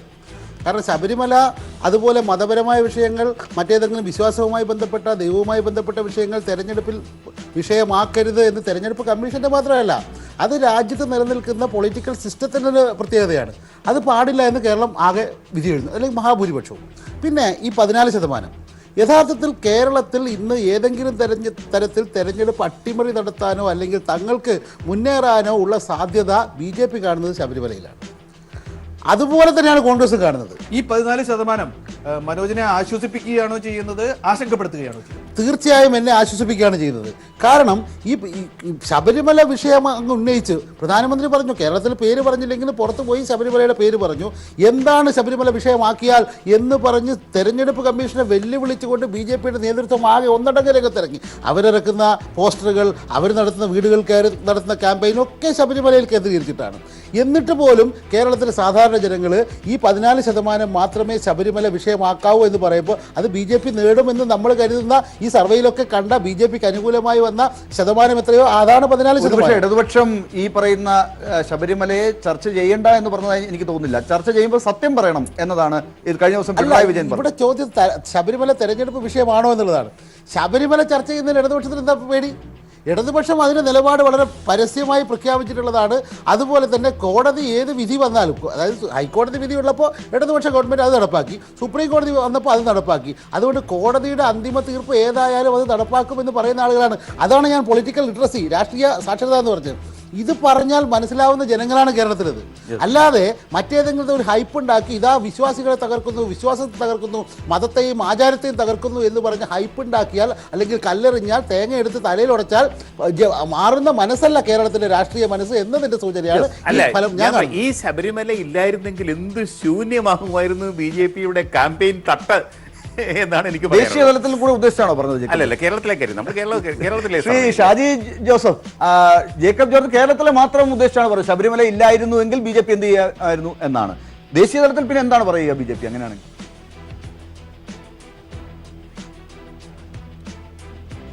അല്ലേ, ശ്രീ ജോർജ് പറഞ്ഞത് വളരെ കൃത്യമാണ്. ശബരിമല എന്ന് പറയുന്ന ഒരു ഗോൾഡൻ ഓപ്പർച്യൂണിറ്റി കിട്ടിയത് കൊണ്ട് മാത്രമാണല്ലോ ഇന്ന് അഹോരം പ്രസംഗങ്ങൾ കേരളത്തിൽ BJPക്ക് നടത്താൻ സാധിക്കുന്നത്. ഞാൻ ഒരു കാര്യം പറയാം, കേരളത്തിലെ ഈ തെരഞ്ഞെടുപ്പിൽ ഇപ്പോൾ ഈ 76% പേര് ശബരിമല ഒരു വിഷയമാക്കരുതായിരുന്നു എന്ന് പറയുന്നെങ്കിൽ ഈ 76% പേരും തെറ്റാണ് പറഞ്ഞത് എന്ന് സ്ഥാപിക്കാനുള്ള ഒരു തത്രപ്പാടിലാണ് BJP ഇപ്പോൾ. ഈ തെരഞ്ഞെടുപ്പിന്റെ പോളിംഗ് ദിവസം BJPയെ നയിക്കുന്ന ഏക ചിന്ത കേരളത്തിൽ ശബരിമലയിൽ തങ്ങളെടുത്ത സ്റ്റാൻഡ് ശരിയാണെന്നും ശ്രീ പിണറായി വിജയന്റെ ഗവൺമെന്റ് എടുത്ത സ്റ്റാൻഡ് തെറ്റാണെന്നും സ്ഥാപിക്കാൻ വേണ്ടി ഏതറ്റം വരെയും പോയി. അത് UDFന് വോട്ട് ചെയ്തിട്ടാണെങ്കിൽ പോലും LDFന്റെ സ്റ്റാൻഡ് പരാജയപ്പെടുത്തുക എന്ന ഒരു തത്രപ്പാടിലേക്ക് BJP നീങ്ങും. എന്നാൽ ദേശീയ തലത്തിൽ ഏതാണ്ട് ശബരിമല പോലെ തന്നെയുള്ള വിഷയങ്ങൾ മതപരമായും ജാതിപരമായും ജനങ്ങളെ പോളറൈസ് ചെയ്യുന്ന ഒരു സാഹചര്യത്തിലേക്കാണ് കാര്യങ്ങളെ കൊണ്ടുപോകുന്നത്. മധ്യപ്രദേശിലെ ഭോപ്പാലിൽ ദിഗ്വിജയ് സിംഗിനെതിരെ അവർ നിർത്തിയിരിക്കുന്ന കാൻഡിഡേറ്റിനെ കുറിച്ച് ഒന്ന് ആലോചിക്കുക. അവർക്കെതിരെ മക്കോക്കായിലെ കേസുകൾ മാത്രമേ മാറ്റിയിട്ടുള്ളൂ. ഇപ്പോഴും അൺലോഫുൾ ആക്ടിലുള്ള അവരുടെ മാലേഗാവിലെ സ്ഫോടനത്തിലെ സംജോത്ത എക്സ്പ്രസിലെ സ്ഫോടനത്തിലെ അവരുടെ ഇൻവോൾവ്മെന്റ് ഇപ്പോഴും നിൽക്കുകയാണ്. അപ്പോഴാണ് അവരെ BJP അവരുടെ കാൻഡിഡേറ്റ് ആയിട്ട് ഡിഗി രാജായ്ക്കെതിരെ ദിഗ്വിജയ് സിംഗിനെതിരെ ഇത്രയൊക്കെ ബുദ്ധിമുട്ടി പലതരത്തിൽ പ്രചരണം നടത്താൻ വേണ്ടി രാഷ്ട്രീയ കക്ഷികളൊക്കെ മുന്നോട്ട് പോകുമ്പോഴും ജനങ്ങൾ എന്തൊക്കെ നോക്കിയാണ് വോട്ട് ചെയ്യുന്നത് എന്നുള്ളത് വളരെ രസകരമായ ഒരു ചോദ്യമാണ്. നിങ്ങൾ ഇതൊക്കെ കേട്ടിട്ടാണോ വോട്ട് ചെയ്യുന്നത്, അതോ നിങ്ങൾ വേറെ എന്തെങ്കിലും കാര്യങ്ങളാണോ? നിങ്ങൾ നോക്കൂ, സർവേയുടെ അടുത്ത ഘട്ടം അതാണ്. മുന്നണിയിലേക്കാണ് വോട്ട് ചെയ്യുക എന്ന് ഈ 15,000 പേരോടും ചോദിക്കുന്നു. അതിൽ 57.6% പേർ 57.6% പേർ മുന്നണി നോക്കിയാണ്, രാഷ്ട്രീയ കക്ഷി നോക്കിയാണ് വോട്ട് ചെയ്യുക എന്ന് പറഞ്ഞിരിക്കുന്നു. സ്ഥാനാർത്ഥിയെ നോക്കി വോട്ട് ചെയ്യുന്നവർ 31% പേർ. പ്രധാനമന്ത്രി സ്ഥാനാർത്ഥിയെ നോക്കി വോട്ട് ചെയ്യുന്നവർ 0.9% പേരാണ്. 1% താഴെ പേരാണ് പ്രധാനമന്ത്രി സ്ഥാനാർത്ഥിയെ നോക്കി ദേശീയ തെരഞ്ഞെടുപ്പായിട്ട് പോലും വോട്ട് ചെയ്യുന്നത് കേരളത്തിൽ. എന്തായാലും മതവും സമുദായവും കണക്കാക്കി വോട്ട് ചെയ്യുന്നവർ എന്ന് പറഞ്ഞവർ 1.6% പേരാണ്. മറ്റ് പല പരിഗണനകളും നോക്കി വോട്ട് ചെയ്യുന്നവർ 8.9% പേർ. ഇതാണോ ശ്രീ PM മനോജ് കേരളത്തിലെ ചിത്രം? അല്ല, ഈ കോൺഗ്രസിൻ്റെ പ്രതീക്ഷയാകെ തകർക്കുന്ന ഒരു കണക്കാണിത്. കാരണം പ്രധാനമന്ത്രി സ്ഥാനാർത്ഥിയെ കേരളത്തിൽ കൊണ്ട് അവതരിപ്പിച്ചു കഴിഞ്ഞാൽ എന്തോ മലമറിക്കാൻ പറ്റും എന്ന് കരുതുകയും പറയുകയും ചെയ്തവരാണ് കോൺഗ്രസ്സുകാർ. അപ്പോൾ കേരളത്തിലെ സാധാരണ വോട്ടർമാർ പ്രധാനമന്ത്രി സ്ഥാനാർത്ഥി ആരാണ് എന്ന് നോക്കിയിട്ട് 1% പേർ പോലും അങ്ങനെ ചിന്തിക്കുന്നില്ല എന്നതാണ് ഒരു കാര്യം. രണ്ട്, നമ്മൾ തുടക്കം മുതലേ പറഞ്ഞാൽ കേരളത്തിലെ ജനങ്ങൾ കൃത്യമായി രാഷ്ട്രീയമുള്ളവരാണ്. മഹാഭൂരിപക്ഷം ജനങ്ങൾ മുന്നണി നോക്കിയാണ് വോട്ട് ചെയ്യുന്നത്. അതായത് രാഷ്ട്രീയമായി വിഭജിതമാണ് കേരളത്തിൻ്റെ പൊതുസമൂഹം. അതുകൊണ്ട് തന്നെയാണ് ഈ മുന്നണി നോക്കി വോട്ട് ചെയ്യുന്ന ആളുകളുടെ എണ്ണം 57% കൂടുതൽ പോകുന്നത്. അപ്പോൾ ഏതെങ്കിലും ഒരു സ്വിങ് പെട്ടെന്ന് വന്ന് ഒരു തരംഗം വന്ന് അങ്ങ് അട്ടിമറിഞ്ഞു പോകുമെന്ന് ആരും കരുതേണ്ടതില്ല. കേരളത്തിലെ വോട്ടർമാരുടെ മനസ്സിനെ കുറിച്ച് 3 ചേരിയിലുള്ളവരുടെയും പിന്തുണ അതിനുണ്ടാവും, ഉറപ്പാണല്ലോ. മഹാഭൂരിപക്ഷത്തിലും അതാണ്. അതായത് 50%-ലേറെ ആളുകൾ 57%. അതുകൊണ്ട് തന്നെ ഈ കണക്കൂട്ടലുകൾ പലപ്പോഴും പരാജയപ്പെടുന്നതും അതായത് ചില അട്ടിമറികളുടെയും അന്തർധാര എന്നൊക്കെ പറയുന്നുണ്ടല്ലോ, അതിൻ്റെയൊക്കെ കണക്കുകൂട്ടലുകൾ കേരളം പരാജയപ്പെടുത്തുന്നതിന്റെ അടിസ്ഥാനം ജേക്കബ് ജോർജ് ആന്റണി പറഞ്ഞ കാര്യങ്ങൾ, ആന്റണി സ്വപ്നം കണ്ട കാര്യങ്ങളെയാണ് ഇപ്പോ ശ്രീ PM മനോജ് തള്ളിയത് ഈ കണക്ക് വെച്ച്. ഞാൻ ഇന്നലെ കഴിഞ്ഞ ദിവസം പ്രകാശ് കാരാട്ടിനെ ഇന്റർവ്യൂ ചെയ്യുന്നു കൈരളിക്ക് വേണ്ടി. ഞാൻ അദ്ദേഹത്തോട് ചോദിച്ചൊരു ചോദ്യം, ഇന്ത്യ മുഴുക്കെയും 40കളിൽ 30കളുടെ അവസാനം 40കളിൽ കമ്മ്യൂണിസ്റ്റ് പാർട്ടി കേരളത്തിൽ ഉണ്ടാക്കുമ്പോഴുള്ള സ്ഥിതി, കേരളം വളരെയധികം വളർന്നിരിക്കുന്നു, വളരെയധികം പുരോഗമിച്ചിരിക്കുന്നു. കേരളത്തിൽ അങ്ങോളം ഇങ്ങോളം ഒരു സമൃദ്ധിയുടെ ഒരു പച്ചപ്പ് നമുക്ക് പ്രകടമായിട്ട് കാണാം. ദാരിദ്ര്യമില്ല, പട്ടിണിയില്ല, ഒന്നുമില്ല, സമൃദ്ധിയുണ്ട് ഇവിടെ. പക്ഷേ ഉത്തർപ്രദേശിലോ, അപ്പം നമ്മുടെ ഷാജിക്ക് നന്നായിട്ടറിയാം, ഷാജിയൊക്കെ അവിടെ ഉത്തരേന്ത്യയുടെ ആളാണ് ഷാജി. അവിടെയൊക്കെ ചെന്ന് നോക്കിയാൽ ദാരിദ്ര്യം, പട്ടിണി, നിരക്ഷരത, ചൂഷണം, അതിൻ്റെയൊക്കെ ഒരു കേന്ദ്രമാണ്. അവിടെയൊക്കെ അല്ലേ കമ്മ്യൂണിസ്റ്റ് പാർട്ടിക്ക് പ്രവർത്തിക്കാൻ ശേഷിയുള്ളത്. ഒരു അഗ്രസീവ് രാഷ്ട്രീയത്തിലൂടെ BJP ഇന്ത്യയുടെ ഭരണം പിടിച്ചെടുക്കുകയാണ്. CPM ഇപ്പോഴും പഴയ നീതിശാസ്ത്രങ്ങളും തത്വശാസ്ത്രങ്ങളും മുറുകെ പിടിച്ചുകൊണ്ട് അധികാരം ഞങ്ങൾക്കൊന്നും വേണ്ട, അതുകൊണ്ട് നിങ്ങളിന്ന് എവിടെ നിൽക്കുന്നു എന്ന് ഞാൻ ചോദിച്ചു. അദ്ദേഹം പറഞ്ഞൊരു വലിയ ഉത്തരം, കമ്മ്യൂണിസ്റ്റ് നേതാവ് എന്ന നിലയ്ക്ക് അദ്ദേഹം പറഞ്ഞത്, കേരളത്തിലെ കമ്മ്യൂണിസ്റ്റ് പാർട്ടി തുടങ്ങുമ്പോൾ കേരളത്തിലെ ജനങ്ങൾക്കൊരു രാഷ്ട്രീയമുണ്ടായിരുന്നു. അത് പാവപ്പെട്ടവരും തൊഴിലാളികളും ഒക്കെ ആണെങ്കിലും അവരുടെ മനസ്സിലൊരു രാഷ്ട്രീയമുണ്ട്. അത് ആ ഉത്തരത്തിൻ്റെ ഒരു വലിയ മഹത്വം കണ്ട് ഞാൻ അതിജീവിച്ചു പോയി. ഗംഭീരമായൊരു ഉത്തരവാണത്. പക്ഷേ UPയിലോ ഈവൻ ബോംബെയിൽ അദ്ദേഹം പറയുന്നുണ്ട്, ബോംബെയിൽ തൊഴിലാളി പ്രസ്ഥാനം വളരെ ശക്തമായിരുന്നില്ലേ? ദത്താ സാമന്ത് പോലെയുള്ള വലിയ വലിയ തൊഴിലാളി നേതാക്കന്മാർ അവരൊക്കെ ഉണ്ടായിട്ടില്ലേ? പക്ഷേ എന്തുകൊണ്ട് അവിടെ കമ്മ്യൂണിസ്റ്റ് പാർട്ടി ഉണ്ടായില്ല? കമ്മ്യൂണിസ്റ്റ് പാർട്ടി വളർന്നില്ല. കാരണം അവിടുത്തെ ആൾക്കാർക്ക് രാഷ്ട്രീയമില്ല. കേരളത്തിലെ രാഷ്ട്രീയക്കാർക്ക് രാഷ്ട്രീയമുണ്ട്, രാഷ്ട്രീയ ബോധമുണ്ട്. ആ ബോധമാണ് നമ്മുടെ ഷാജി ജോസഫ്. അതായത് കേരളത്തിൽ ഈ പറയുന്ന കണക്കനുസരിച്ചാണ് വോട്ടുകൾ, അതായത് 57.6 മുന്നണി അല്ലെങ്കിൽ പാർട്ടി. സ്ഥാനാർത്ഥികളെ നോക്കി 31 എന്ന് പറയുമ്പോൾ തന്നെ 88 കഴിഞ്ഞിരിക്കുന്നു ശതമാനം. പ്രധാനമന്ത്രി സ്ഥാനാർത്ഥിയും മതം, സമുദായം, ബാക്കിയുള്ള എല്ലാം കൂടെ നോക്കിയാണ് പലതും ഇളക്കാൻ പലരും തെരഞ്ഞെടുപ്പ് പ്രചരണത്തിൽ എല്ലാ പാർട്ടികളും ശ്രമിക്കുന്നത്. എല്ലാ പാർട്ടികളും ഈ പ്രചരണമൊക്കെ കോലാഹലമൊക്കെ ഉണ്ടാക്കുന്നത്. സത്യത്തിൽ ആ കാര്യത്തിന് വളരെ കുറച്ച് ശതമാനം പേരിലേക്ക് മാത്രമേ ഇഫക്റ്റ് ഉള്ളൂ എന്നതാണോ മനസ്സിലാക്കേണ്ടത്?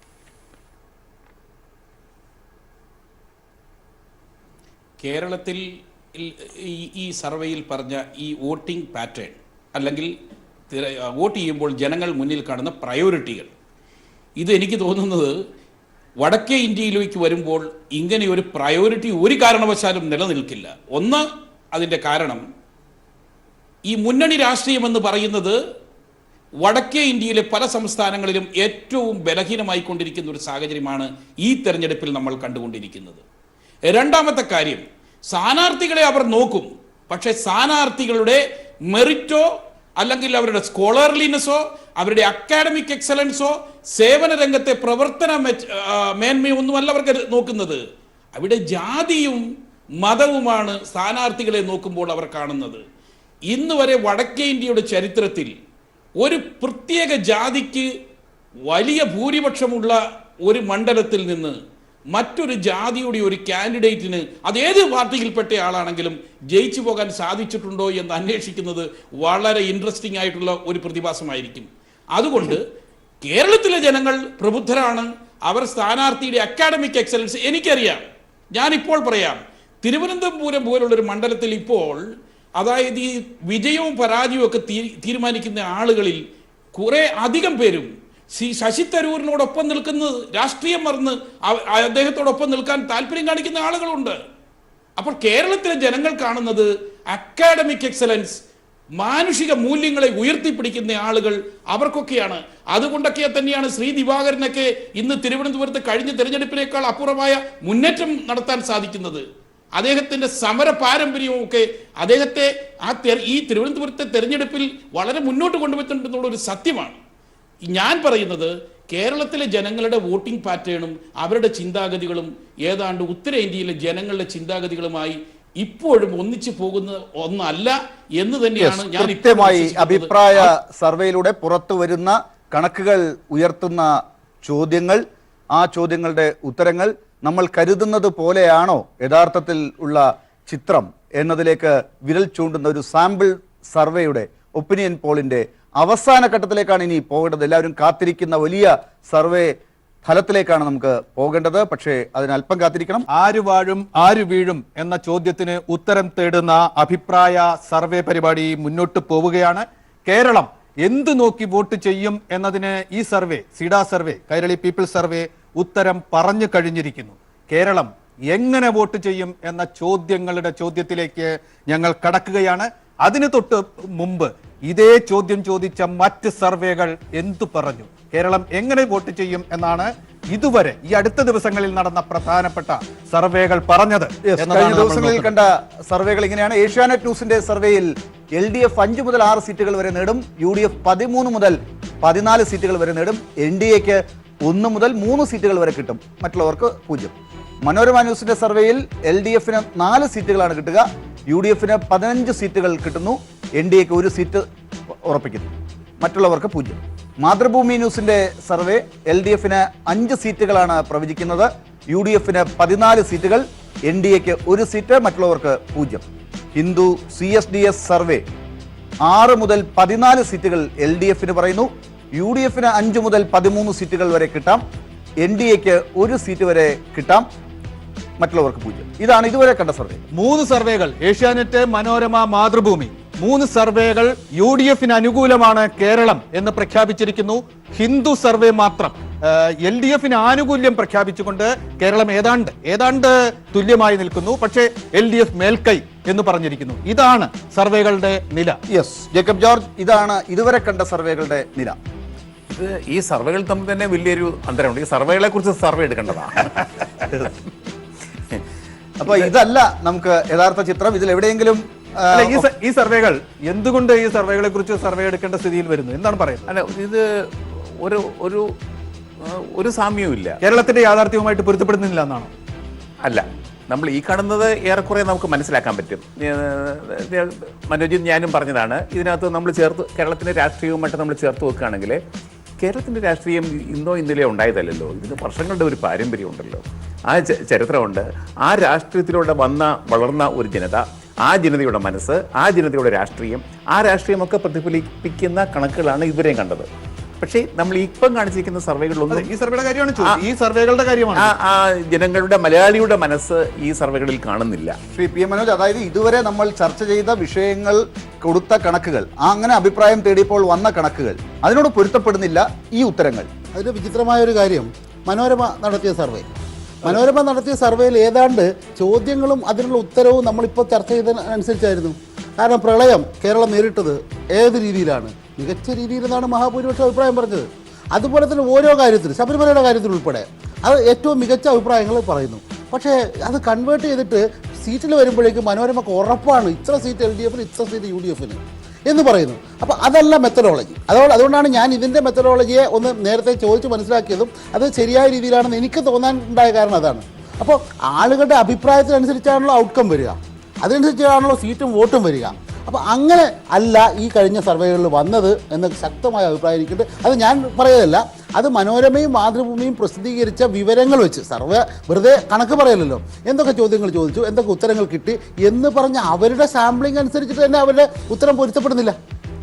അതാണ് യഥാർത്ഥ വിഷയം. അപ്പോൾ അതുകൊണ്ടാണ് ഇപ്പോൾ നമ്മളിപ്പോൾ പറയുമ്പോൾ ഏഷ്യാനെറ്റ് ന്യൂസ്, ഞാൻ അതിൻ്റെ ബാക്കി മറ്റ് പിന്നാമ്പുറത്തിലേക്കൊന്നും പോകുന്നില്ല, മനോരമ, മാതൃഭൂമി, ഈ 3 മാധ്യമങ്ങളും ഏത് തരത്തിലാണ് പെരുമാറുന്നത് എന്ന് മാത്രം നോക്കിയാൽ അവരുടെ സർവേ ഫലം എന്താകും എന്ന് കണ്ടെത്താൻ നമുക്ക് വേറെ കവടി നിരത്തേണ്ട കാര്യമൊന്നുമില്ല.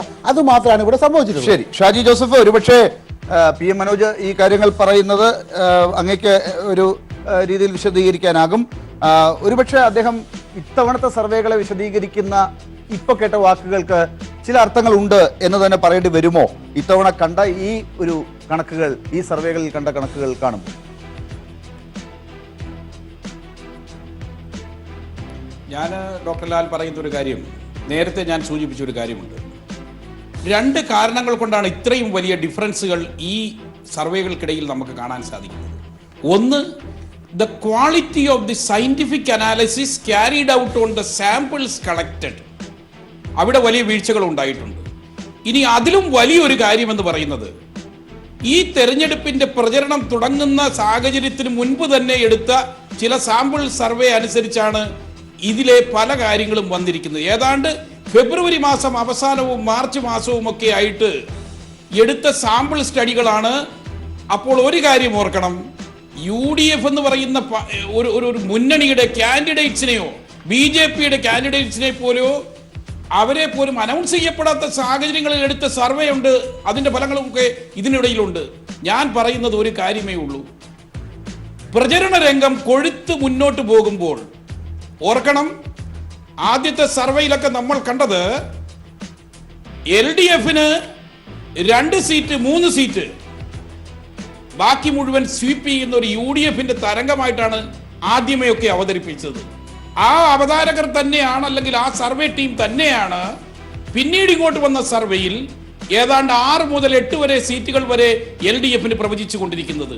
ഇതിന്റെ കാരണമെന്ന് പറയുന്നത്, ഈ തട്ടിൽ, ഈ പ്രചരണം നടക്കുന്ന സ്ഥലങ്ങളിൽ നിലനിൽക്കുന്ന വളർന്നുകൊണ്ടിരിക്കുന്ന രാഷ്ട്രീയ മാറ്റങ്ങളെ അപഗ്രഥിച്ചുകൊണ്ട് ക്വാളിറ്റേറ്റീവ് അനാലിസിസ് നടത്താവുന്ന രീതിയിൽ സാമ്പിൾ സർവേ നടത്തിയിട്ടില്ല എന്നതുകൊണ്ടാണ് ഈ പ്രശ്നങ്ങൾ ഉണ്ടാകുന്നത്. അതുകൊണ്ട് ഇനിയും ഞാൻ പറയാം, ഇനി മുന്നോട്ട് പോകുമ്പോഴും പെട്ടെന്നൊരു മാറ്റം ഈ സർവേ ഫലങ്ങളിൽ ഉണ്ടാകും. അത് ഞെട്ടിപ്പിക്കുന്ന മാറ്റങ്ങൾ തന്നെയായിരിക്കും. അതിന് കാരണം എല്ലാവരും പ്രതീക്ഷിക്കുന്നതുമായ ഒരു തരംഗത്തിന്റെ കഥ പറയാനില്ല. പെട്ടെന്നൊന്ന് പറഞ്ഞാൽ നമുക്ക് അടുത്ത കാർഡിലാണ് ക്രൂഷ്യലായ കാര്യത്തിലേക്ക് പോകേണ്ടത്. പക്ഷെ അതിനു മുമ്പ് തരംഗമുണ്ടോ? മോഡി തരംഗം എന്നേ പോയി, അത് ഇന്ത്യയിൽ പോലും ഇല്ല. കേരളത്തിൽ പിന്നെ എന്ത് തരംഗമാണ് ഉള്ളത്? അങ്ങനെ ഒരു തരംഗം ഉണ്ടെന്ന് എനിക്ക് തോന്നുന്നില്ല. PM മനോജ്. കേരളത്തിൽ ഉണ്ടാകുന്നുണ്ടെങ്കിൽ ഒരു തരംഗം ഉണ്ടാവണം. കാരണം കഴിഞ്ഞ 3 വർഷമായി പ്രവർത്തിച്ച ഗവൺമെൻറ് ഒരു തരത്തിലുള്ള അഴിമതി ആരോപണമില്ല, വിമർശനമില്ല. ജനങ്ങളാകെ അംഗീകരിക്കുന്നു, രാജ്യമാകെ അംഗീകരിക്കുന്നു, ലോകമാകെ അംഗീകരിക്കുന്നു. അപ്പോൾ ഏതെങ്കിലും തരം ഇത് പിന്നെ ലോക്സഭാ തെരഞ്ഞെടുപ്പാണ്, സംസ്ഥാന ഗവൺമെൻറ് വിലയിരുത്തലല്ല സ്വാഭാവികമായിട്ടുണ്ടാവുക. പക്ഷേ ഞാൻ തുടക്കം മുതൽ പറഞ്ഞത് ഈ തെരഞ്ഞെടുപ്പിൽ LDFന് ഒരു അധിക പോയിന്റായിട്ട് കിട്ടാനുള്ളത് സംസ്ഥാന ഗവൺമെൻറ്റിൻ്റെ പ്രവർത്തനങ്ങളുടെ നേട്ടമാണ്, മുഖ്യമന്ത്രിയുടെ നേട്ടമാണ്. അദ്ദേഹം മുഖ്യമന്ത്രിയും ഗവൺമെൻറ്റും ആർജിച്ച ജനപിന്തുണയാണ് എന്ന് എനിക്ക് തോന്നുന്നു. എന്തായാലും ദേശീയ തലത്തിൽ ഉള്ള ആളുകളെ വിലയിരുത്തുന്ന ഒരു തെരഞ്ഞെടുപ്പ് എന്നുള്ള നിലയ്ക്ക്, ഡൽഹിയിലേക്കുള്ള ഭരണാധികാരികളെ തെരഞ്ഞെടുക്കുന്ന തെരഞ്ഞെടുപ്പ് എന്നുള്ള നിലയ്ക്ക് അവിടെ ഉള്ള കാര്യങ്ങളെക്കുറിച്ചുള്ള പോസിറ്റീവ് തരംഗമല്ല, ഒരു വിരുദ്ധ തരംഗം ആണ് അവിടെ ദേശീയ തലത്തിലേക്ക് നോക്കുമ്പോൾ കാണുന്നത് എന്ന് വേണമെങ്കിൽ പറയാം എന്നതാണ് ഇവിടെ അന്വേഷിച്ചപ്പോൾ ഇപ്പോൾ കണ്ടത്. കണക്കുകളിലേക്ക് പോയാലോ ശ്രീ? നമ്മുടെ സർവേ അതിന്റെ അന്തിമ ഫലത്തിലേക്ക് കടക്കുകയാണ്. ഏറ്റവും പ്രധാനപ്പെട്ട കണ്ടെത്തൽ, കേരളം ആർക്കൊപ്പം നിൽക്കും എന്ന കണ്ടെത്തലിലേക്ക് നമ്മൾ പോവുകയാണ്. അതിന്റെ കണക്കുകൾ: കേരളത്തിലെ വോട്ടിംഗ് ശതമാനം ഈ സർവേ ഇങ്ങനെയായിരിക്കും എന്നാണ് പ്രവചിക്കുന്നത്. 42.1% വോട്ടുകൾ നേടി LDF മുന്നിൽ വരും എന്നാണ് ഈ സർവേ പറയുന്നത്. UDF രണ്ടാം സ്ഥാനത്ത് വരുന്നു. 40.8% വോട്ടോഹരി അവർ സ്വന്തമാക്കും. NDAക്ക് 15.2% വോട്ടുകൾ ആണ് കിട്ടുക. മറ്റുള്ളവർക്ക് 1.9% വോട്ടുകൾ കിട്ടും. ശരി, അപ്പോ ഇതാണ് ശതമാന കണക്കുകൾ എങ്കിൽ സീറ്റുകൾ ഇതിലേക്ക് ട്രാൻസ്ഫർ ചെയ്യുമ്പോൾ എന്താണ് സംഭവിക്കുക എന്നുള്ളതിന്റെ കണക്കുകളാണ് ഈ കാണുന്നത്. സീറ്റുകൾ LDFന് അനുകൂലമായി 11 മുതൽ 13 വരെയുള്ള സീറ്റുകൾ അതാണ് കിട്ടുന്നത്. UDFന് 7 മുതൽ 9 സീറ്റുകൾ കിട്ടുന്നു. BJPക്ക് സീറ്റ് കിട്ടുന്നില്ല, BJP അക്കൗണ്ട് തുറക്കുന്നില്ല എന്നതാണ് സിഡയുടെ സർവേ. ഇതുവരെയുള്ള സർവേകളിലൊക്കെ പറയാത്ത ഒരു സാധ്യത പോലും NDAക്ക് ഇല്ല എന്നതാണ് ഇപ്പോൾ ഈ സർവേയിൽ കാണുന്നത്. LDFന് 11 മുതൽ 13 സീറ്റുകൾ, UDFന് 7 മുതൽ 9 സീറ്റുകൾ, പിന്നെ BJPക്ക് NDAക്ക് ഒരു സീറ്റുമില്ല. ഇത്തവണയും അക്കൗണ്ട് തുറക്കാനാകില്ല എന്നതാണ് സർവേയുടെ ഫലം. ഇതാണ് ഈ സർവേയുടെ ഫലം. ഇതിന്റെ ബാക്കിയുള്ളൊരു കാര്യങ്ങൾ കൂടി പറയുകയാണെങ്കിൽ കേരളം LDFനൊപ്പമാണ്. ഒപ്പം തന്നെ UDFന് സീറ്റും വോട്ടും കുറയും. കേരളം LDFനൊപ്പം എന്നാണ് ഈ സർവേയുടെ കണ്ടെത്തൽ. സിഡ സർവേയുടെ, കൈരളി പീപ്പിൾ സർവേയുടെ കണ്ടെത്തൽ അതാണ്. കേരളം LDFനൊപ്പം. UDFന് സീറ്റും വോട്ടും കുറയുന്നു. UDFന് സീറ്റും വോട്ടും കുറയുകയാണ്. ഒപ്പം തന്നെ BJP കേരളത്തിൽ അക്കൗണ്ട് തുറക്കുമോ എന്നൊരു ഭാഷയിലാണ് എപ്പോഴും അത് ചർച്ച ചെയ്യുന്നത്. കേരളത്തിൽ BJP ഈ ലോക്സഭാ തെരഞ്ഞെടുപ്പിൽ അക്കൗണ്ട് തുറക്കില്ല എന്നു മാത്രമല്ല, എല്ലായിടത്തും 3-ാം സ്ഥാനത്താണ് എന്ന ഒരു കണ്ടെത്തലും കൂടി ഈ സർവേ മുന്നോട്ട് വെക്കുകയാണ്. അതാണ് ഏറ്റവും പ്രധാനപ്പെട്ട കാര്യം. BJP അക്കൗണ്ട് തുറക്കില്ല എന്ന് മാത്രമല്ല, എല്ലായിടത്തും 3-ാം സ്ഥാനത്ത് എന്ന് പറയുന്നത് പല സർവേകളിലും ചൂണ്ടിക്കാട്ടുന്ന ക്രൂഷ്യലായ പത്തനംതിട്ട, തിരുവനന്തപുരം പോലെയുള്ള മണ്ഡലങ്ങളെ എടുത്തു പറയുമ്പോഴൊക്കെ ഉണ്ടാകുന്ന പ്രശ്നങ്ങൾ കൂടി ആ വിലയിരുത്തൽ കൂടി കടന്നു വരേണ്ടി വരും. ശ്രീ ജേക്കബ് ജോർജ് എങ്ങനെ കാണുന്നു ഈ കണക്ക്? നമ്മൾ ഈ 3 സർവേയെക്കുറിച്ച് നമ്മൾ പറഞ്ഞ കാര്യങ്ങൾ വേറെ ഒരു ആംഗിളിൽ നിന്ന് നോക്കിയാൽ ഈ സർവേയെക്കുറിച്ചും പറഞ്ഞുകൂടെ എന്ന എൻ്റെ ഒരു കുസൃതി ചോദ്യം മുന്നോട്ട് വെക്കൂ. ഞാൻ ആ ചോദ്യം കൂടെ മുന്നോട്ട് വയ്ക്കുന്നു. കാരണം എല്ലാ ആൾക്കാരും നമ്മളെ കണ്ടുകൊണ്ടിരിക്കുകയാണല്ലോ. നമ്മൾ ഈ 3 സർവേകളും സയന്റിഫിക് അല്ല എന്നൊക്കെ പറഞ്ഞു. ഈ സർവേയുടെ സാമ്പിളിംഗ് കുറച്ചും കൂടെ മോർ സയന്റിഫിക് ആണെന്ന് നമ്മൾ പറയുന്നു. പക്ഷേ ഇതിൻ്റെ ഫലം എന്ന് പറയുന്നത് ഇടതുപക്ഷം മുന്നേ കയറുന്നു. ഇത് ഇടതുപക്ഷം മുന്നേ കയറുന്നു എന്നുള്ളത് കഴിഞ്ഞ നിയമസഭാ തെരഞ്ഞെടുപ്പിൻ്റെ ഫലം വെച്ച് നോക്കുമ്പോൾ ഇത് അങ്ങേയറ്റം യോജിച്ചത് തന്നെയാണ്. അങ്ങേയറ്റം യോജിച്ചതാണ്. കഴിഞ്ഞ നിയമസഭാ തെരഞ്ഞെടുപ്പിൽ രാജഗോപാലിൽ എന്ന നിയമത്തെ ഒരു സ്ഥാനാർത്ഥി മാത്രമാണ് BJPക്ക് കിട്ടിയത്. അതൊരിക്കലും ഒരു ലോക്സഭാ തെരഞ്ഞെടുപ്പിലേക്ക് എത്തുകയില്ല. ഇതൊക്കെ സമ്പൂർണ്ണമായിട്ട് ശരിയാണ്. പക്ഷേ ഇന്നത്തെ രാഷ്ട്രീയ കാലാവസ്ഥ നിയമസഭാ കാലത്തെ രാഷ്ട്രീയ കാലാവസ്ഥ തന്നെയാണോ? ശബരിമല വിഷയത്തിന് ഒരു ചലനവുമില്ലേ? രാഹുൽ ഗാന്ധി വയനാട്ടിൽ നിന്നുകൊണ്ടൊരു പ്രയോജനമില്ലേ? UDFന് ഒരല്പം കൂടി ഒരു മുന്നേറ്റം ഉണ്ടാവും എന്നാണ് എൻ്റെ കണക്കുകൂട്ടൽ. ആ ഒരു കണക്കുകൂട്ടൽ ഇതിലേക്ക് വരുന്നില്ല. അന്ന് പിന്നെ നിയമസഭാ തെരഞ്ഞെടുപ്പിന്റെ കാലഘട്ടത്തിൽ കൃത്യമായി കണക്കുകൾ പറഞ്ഞത് കൈരളിയും CESഉം സെന്റർ ഫോർ ഇലക്ട്രൽ സ്റ്റഡീസും തമ്മിൽ ചേർന്ന് നടത്തിയ സർവേ ആയിരുന്നു. അന്നത്തെ കണക്കിൽ ഒരു സീറ്റ് BJPക്ക് അന്ന് പറഞ്ഞത് കൈരളി മാത്രമാണ്. അതെ, ഞാൻ അതിനകത്ത് പങ്കെടുത്ത ആ ചർച്ചകളിൽ ഞാൻ അതിനോട് യോജിക്കുന്നു. അപ്പോൾ കേരള രാഷ്ട്രീയം കഴിഞ്ഞ 2016 നിയമസഭാ തെരഞ്ഞെടുപ്പിൽ ഉണ്ടായിരുന്ന ജനങ്ങളുടെ മൂഢത പീപ്പിൾ അത് ഇപ്പോഴും അതേപോലെ നിൽക്കുന്നു എന്ന് തന്നെയാണ് അർത്ഥം.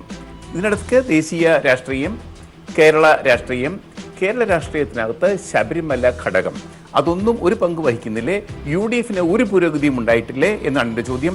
എനിക്ക് തോന്നുന്നു UDF ഇതിൽ കൂടുതൽ സീറ്റ് കിട്ടാനുള്ള സാധ്യത ഏറെയാണ് എന്നാണ് എനിക്ക് തോന്നുന്നത്. ഈ തെരഞ്ഞെടുപ്പുമായി ബന്ധപ്പെട്ട് 20 മണ്ഡലങ്ങളിലും എല്ലാ ദിവസവും ബന്ധപ്പെടുന്ന ഒരാളാണ് ഞാൻ കഴിഞ്ഞ ഒരു മാസമായിട്ട്. എനിക്ക് കിട്ടിയ ഒരു ഫീഡ്ബാക്ക്, അത് LDF ഭാഗത്ത് നിന്ന് മാത്രമല്ല, മറ്റു മാധ്യമപ്രവർത്തകരുണ്ട്, എല്ലാവരും ഉണ്ട്. ഒരു ഫീഡ്ബാക്ക്, ഈ തെരഞ്ഞെടുപ്പിൽ ഉണ്ടാകുന്ന ഒരു പ്രത്യേകത UDF തുടക്കത്തിലാണ് UDF ഉറപ്പ് പറയാനുള്ള ഒരു മണ്ഡലം പോലും ഇല്ലാതായിരിക്കുന്നു എന്നതാണ് ഈ തെരഞ്ഞെടുപ്പിൻ്റെ പ്രത്യേകത.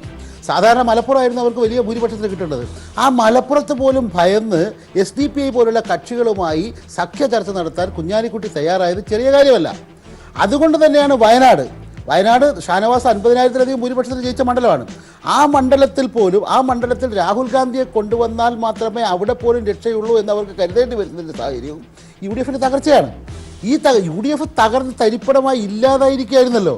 അതുകൊണ്ട് സ്വന്തമായി പ്രതിപക്ഷ നേതൃസ്ഥാനം പോലും ഏറ്റെടുക്കാൻ പറ്റാത്ത ഒരാളാണ് ഉമ്മൻചാണ്ടി. അതിൻ്റെ നേതൃത്വത്തിൽ നടക്കുന്ന ഇപ്പം തന്നെ ശശി തരൂർ, കെ സുധാകരൻ, അതുപോലെ മുരളീധരൻ, UDF സ്ഥാനാർത്ഥികൾ, കോഴിക്കോട്ടെക്കാരും ഞാൻ പറയുന്നില്ല, പൊട്ടിക്കരയാണ് സ്ഥാനാർത്ഥി. ഈ സ്ഥാനാർത്ഥികൾ ആർക്കെതിരെയാണ് പരാതി പറയുന്നത്? LDF അല്ല. ഈ കോൺഗ്രസിന് സഹായം കിട്ടുന്നില്ല, UDF സഹായം കിട്ടുന്നില്ല, അവരുടെ പ്രചാരണം നടത്തില്ല. അങ്ങനെ ഒരു ദയനീയാവസ്ഥയിൽ നിൽക്കുന്ന UDF ഈ പറഞ്ഞ ഈ ഫലം പോലും ഇതിനേക്കാൾ ദുരന്തത്തിലേക്ക് UDF പോകുമെന്ന ഒരു 7 അവർക്ക് ഉറപ്പ് പറയാൻ കഴിയില്ല എന്ന ഉറച്ച വിശ്വാസക്കാരനാണ് ഞാൻ. കാരണം പിന്നെ ഈ സർവേ അങ്ങനെയാ പറയും. അതെ, അതുകൊണ്ട് അതിനെ നമ്മൾ നിഷേധിക്കുകയല്ല. പക്ഷേ കഴിഞ്ഞ തവണ കൈരളി വളരെ കൃത്യമായി നിയമസഭാ തെരഞ്ഞെടുപ്പിൽ ഫലം കൊണ്ടുവന്നു. എനിക്ക് തോന്നുന്നത് ഈ ഫലം കൈരളിയെ പോലും പരാജയപ്പെടുന്ന രീതിയിൽ UDF അതായത് 11, 12, 13 ഉദാഹരണങ്ങളിലെ നിലയാണിത്. ഉദാഹരണമുണ്ട്. എന്താണെന്നറിയോ? 2004 തന്നെയാണ് ഉദാഹരണം. 2004 LDF ഇത്രയും സീറ്റ് 18 സീറ്റ് കിട്ടുന്ന ഒരാളും പ്രതീക്ഷിച്ചിട്ടില്ല. അന്ന് അത് തെരഞ്ഞെടുപ്പ് നടന്നതിന്റെ ഒരു ദിവസം മുമ്പ് പിണറായി വിജയൻ പത്രസമ്മേളനം നടത്തി പറഞ്ഞു. പത്രക്കാരൊക്കെ അന്തം വിട്ടുപോയി. ഇങ്ങനെ പറയാൻ പാടുണ്ടോ? UDF കോൺഗ്രസിന് സീറ്റ് കിട്ടില്ല എന്നാണ് പറഞ്ഞത്. കോൺഗ്രസിന് സീറ്റ് കിട്ടിയില്ല. അങ്ങനെ ഒരു അവസ്ഥയിലേക്ക് കേരളം പോകുന്നു എന്നതാണ് ഈ പറഞ്ഞ ചോദ്യങ്ങൾ. ഈ ചോദിച്ച ചോദ്യങ്ങൾ, അതിന് ലഭിച്ച ഉത്തരങ്ങളുണ്ടല്ലോ, അത് വെച്ച് വിശകലനം ചെയ്യുമ്പോൾ എനിക്ക് തോന്നിയ ഒരു രാഷ്ട്രീയ വിദ്യാർത്ഥി എന്ന നിലയിൽ എനിക്ക് തോന്നിയ കാര്യം അതാണ്. 13 ഇതാണ് നില എന്നാണ് സർവേ പറയുന്നത്. ഷാജി ജോസഫ്, ഒരുപക്ഷെ ഏതൊക്കെ കണക്കുകൾ LDF അനുകൂലമായി 50 ചോദ്യങ്ങളിൽ 49 ചോദ്യങ്ങളും LDF അനുകൂലമായി വന്നാലും 50ാമത്തെ ചോദ്യം ആർക്കാണ് ഏറ്റവും കൂടുതൽ സീറ്റ് കിട്ടുക എന്നിടത്ത് UDF തന്നെ പറയണം എന്നൊരു നിർബന്ധം ഉള്ളതുപോലെയുണ്ട്. അത് ഈ സർവേയിൽ എന്തായാലും കാണുന്നില്ല. ഇവിടെ LDF മുന്നേറ്റം ഉണ്ടാകുന്നതായി കാണുന്നത്, മുൻതൂക്കം ഉള്ളത്. അത് 2004 കണക്കിലേക്കാണ് ശ്രീ PM മനോജ് കൊണ്ടുപോകുന്നത്. ഇതുമായിരിക്കില്ല, ഇതിനേക്കാൾ മുമ്പിലേക്ക് പോകും എന്നാണ്. താങ്കളുടെ ഈ കണക്കുകളെ കുറിച്ചുള്ള വിലയിരുത്തൽ എന്താണ്? കൈരളിയുടെ ഈ സർവേയുടെ ഫലം അതുപോലെ തന്നെ വന്നില്ല എങ്കിൽ പോലും ഒരു കാര്യം ഞാൻ പറയാം. അങ്ങനെ വരാത്തൊരു സാഹചര്യത്തിലാണെങ്കിൽ പോലും ഇതുവരെ പ്രവചിക്കപ്പെട്ട LDF പെർഫോമൻസ് അതിനും അപ്പുറത്തേക്ക് കേരളത്തിൽ LDF ഗെയിൻ ഉണ്ടാകും എന്നതിൽ യാതൊരു സംശയവുമില്ല. കാരണം ശ്രീ PM മനോജ് പറഞ്ഞതുപോലെ LDF വളരെ ശക്തമായ രീതിയിൽ പ്രചരണവുമായി മുന്നോട്ട് കൊണ്ടുപോകാൻ സാധിക്കുമ്പോഴും UDF പടലപ്പിണക്കങ്ങൾ ഇപ്പോഴും UDF പ്രശ്നമുണ്ടാക്കുന്നുണ്ട്. നമ്മൾ കണ്ടതാണ്, പ്രധാനപ്പെട്ട സ്ഥാനാർത്ഥികൾ പോലും പാർട്ടി കൂടെയില്ല, അല്ലെങ്കിൽ പ്രാദേശിക പാർട്ടിയുടെ നേതാക്കൾ കൂടെയില്ല എന്ന് പരാതിപ്പെടുന്നത്. ഒരു കാര്യം വളരെ ശ്രദ്ധേയമാണ്. ഈ പറയുന്ന കേരളവും സൗത്ത് ഇന്ത്യ മുഴുവനും തരംഗം സൃഷ്ടിക്കാനാണ് രാഹുൽ ഗാന്ധിയെ കൊണ്ടുവന്നത് എന്ന് പറഞ്ഞപ്പോഴും വയനാട്ടില് ശ്രീ MI ഷാനവാസ് മത്സരിച്ച രീതിയിലെ ഒരു സ്മൂത്ത് മത്സരം കാഴ്ചവെക്കാൻ കോൺഗ്രസിനാവുന്നില്ല. വലിയൊരു ഭൂരിപക്ഷം രാഹുൽ ഗാന്ധിക്ക് നേടിക്കൊടുക്കാൻ ആകുമോ ഇല്ലയോ എന്ന സംശയം വയനാടിനുള്ളിൽ തന്നെ നിൽക്കുമ്പോൾ കേരളത്തിലെ ഒരു തരംഗമുണ്ടാക്കാൻ സാധിക്കുമോ എന്ന ചോദ്യം UDF മുമ്പിൽ അവശേഷിക്കുന്നില്ല എന്നുള്ളതാണ്. എന്നാൽ ഒരു കാര്യം കൂടെ ഞാൻ പറഞ്ഞ് അവസാനിപ്പിക്കാം. കേരളത്തിലെ ജനങ്ങൾ ഈ തെരഞ്ഞെടുപ്പിൽ വോട്ട് ചെയ്യുമ്പോൾ കൃത്യമായിട്ട് ദേശീയ രാഷ്ട്രീയം മനസ്സിൽ വെച്ചുകൊണ്ട് തന്നെയായിരിക്കും വോട്ട് ചെയ്യുന്നത്.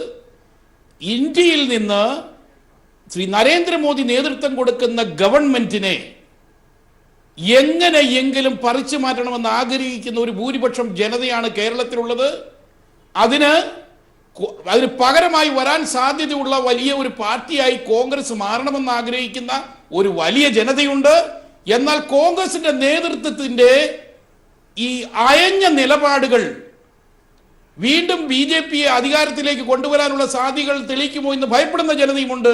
അതുകൊണ്ട് അവിടെയാണ് LDFന് കേരളത്തിൽ ഒരു വലിയ ജനപക്ഷത്തിന്റെ വലിയ പിന്തുണ ലഭിക്കാനുള്ള സാധ്യത ഇപ്പോഴും തെളിഞ്ഞു കിടക്കുന്നതെന്നാണ് ഞാൻ വിശ്വസിക്കുന്നത്. ഞാൻ ഇങ്ങനെ സംഭവിച്ചാലും ഒരു അത്ഭുതമായിട്ട് ഞാൻ കണക്കാക്കത്തില്ല. പക്ഷെ ഞാനൊന്ന് പറയുന്നത്, ഒരു 10-10 ആണെങ്കിൽ പോലും അത് ഇടതുപക്ഷത്തിന് വലിയ നേട്ടവും കോൺഗ്രസിന് വലിയ തിരിച്ചടിയും BJPക്ക് അതിനേക്കാൾ വലിയ തിരിച്ചടിയുമായിരിക്കും. കാരണം അവർക്കൊരു സീറ്റും കിട്ടുന്നില്ല. ഈവൻ കഴിഞ്ഞ തവണത്തെ പോലെ UDFന് 12 സീറ്റ്, ഇടതുപക്ഷത്തിന് 8 സീറ്റ് ആണെങ്കിൽ പോലും അത് കേരള ഗവൺമെന്റിന്റെ വിജയമാണ്, ഇടതുപക്ഷത്തിന്റെ വിജയമാണ്, വിശിഷ്യ CPMന്റെയും മുഖ്യമന്ത്രി പിണറായി വിജയന്റെയും വിജയമായിരിക്കും. അതുപോലും കോൺഗ്രസിന് വലിയ തിരിച്ചടിയായിരിക്കും. BJPയുടെ കാര്യം പറയുകയും വേണം. എന്തായാലും ഈ പരിപാടി ഇവിടെ അവസാനിക്കുകയാണ്. ഞങ്ങൾ നേരത്തെ പറഞ്ഞതുപോലെ LDF 42.1% വോട്ടും 11 മുതൽ 13 വരെ സീറ്റുകൾ നേടും എന്ന് ഈ സർവേ പ്രഖ്യാപിക്കുന്നു. ഒപ്പം തന്നെ UDF 40.8% വോട്ടോഹരി നേടിക്കൊണ്ട് 7 മുതൽ 9 വരെ സീറ്റുകൾ നേടും എന്ന് ഈ സർവേ പ്രഖ്യാപിക്കുന്നു. അതോടൊപ്പം തന്നെ 15.2% വോട്ടുകളാണ് NDAക്ക് കിട്ടുക എന്നും, എന്നാൽ ആ വോട്ടോഹരി കൊണ്ട് അവർക്ക് സീറ്റൊന്നും നേടാനാകില്ലെന്നും, എല്ലാ മണ്ഡലങ്ങളിലും 3-ാം സ്ഥാനത്ത് വരുന്ന ഒരു പ്രകടനമാണ് NDA കാഴ്ചവെക്കുക എന്നും ഈ സർവേ പ്രവചിക്കുന്നു. എന്തായാലും ഇത് അഭിപ്രായ സർവേയാണ്, അതിലെ ശാസ്ത്രീയതയാണ് അതിന്റെ കണക്കുകളെ ശരിവെപ്പിക്കുക. ഇവിടെ ശ്രീ ജേക്കബ് ജോർജ് എന്തായാലും 8 മുതൽ 10 വരെ കിട്ടിയാലും അതിശയമില്ല എന്ന് പറയുന്നു. ശ്രീ PM മനോജ് ഈ പറഞ്ഞ 11 മുതൽ 13 നിൽക്കില്ല, അത് 18ലേക്കും അതിനപ്പുറത്തേക്കും പോയി 2004 അവസ്ഥയിലേക്ക് തന്നെ പോകാം എന്ന് പറയുമ്പോഴും ഏറ്റവും ശ്രദ്ധേയമായ കാര്യം വലിയ തെരഞ്ഞെടുപ്പ് പ്രചരണ രംഗത്ത് കൊണ്ടുവന്ന കോളിളക്കങ്ങൾ ഒക്കെ അത് കോളിളക്കങ്ങളായി തന്നെ അവശേഷിക്കും എന്നാണ് ഈ സർവേ പറയുന്നത്. അതൊന്നും വോട്ടുകളായി മാറില്ല എന്നാണ് കാണുന്നത്. തരംഗത്തിന്റെ ലക്ഷണവും കാണുന്നില്ല. അതുകൊണ്ട് LDFന് മുൻതൂക്കം, LDFന് 11 മുതൽ 13 വരെ സീറ്റുകൾ, UDFന് 7 മുതൽ 9 വരെ സീറ്റുകൾ, NDAക്ക് സീറ്റുകളൊന്നുമില്ല എന്ന ഒരു കണ്ടെത്തലോടുകൂടി, പ്രവചനത്തോടുകൂടി civil initiative for democratic assertion സിഡയുടെ കേരളി പീപ്പിൾ ഒപ്പീനിയൻ പോൾ സർവേയുടെ ചർച്ച ഇവിടെ അവസാനിക്കുകയാണ്. ഈ ചർച്ചയിൽ പങ്കെടുത്ത ശ്രീ ജേക്കബ് ജോർജ്, ശ്രീ PM മനോജ്, ശ്രീ ഷാജി ജോസഫ് എന്നിവർക്ക് നന്ദി. നമുക്ക് വീണ്ടും കാണാം. നന്ദി, നമസ്കാരം.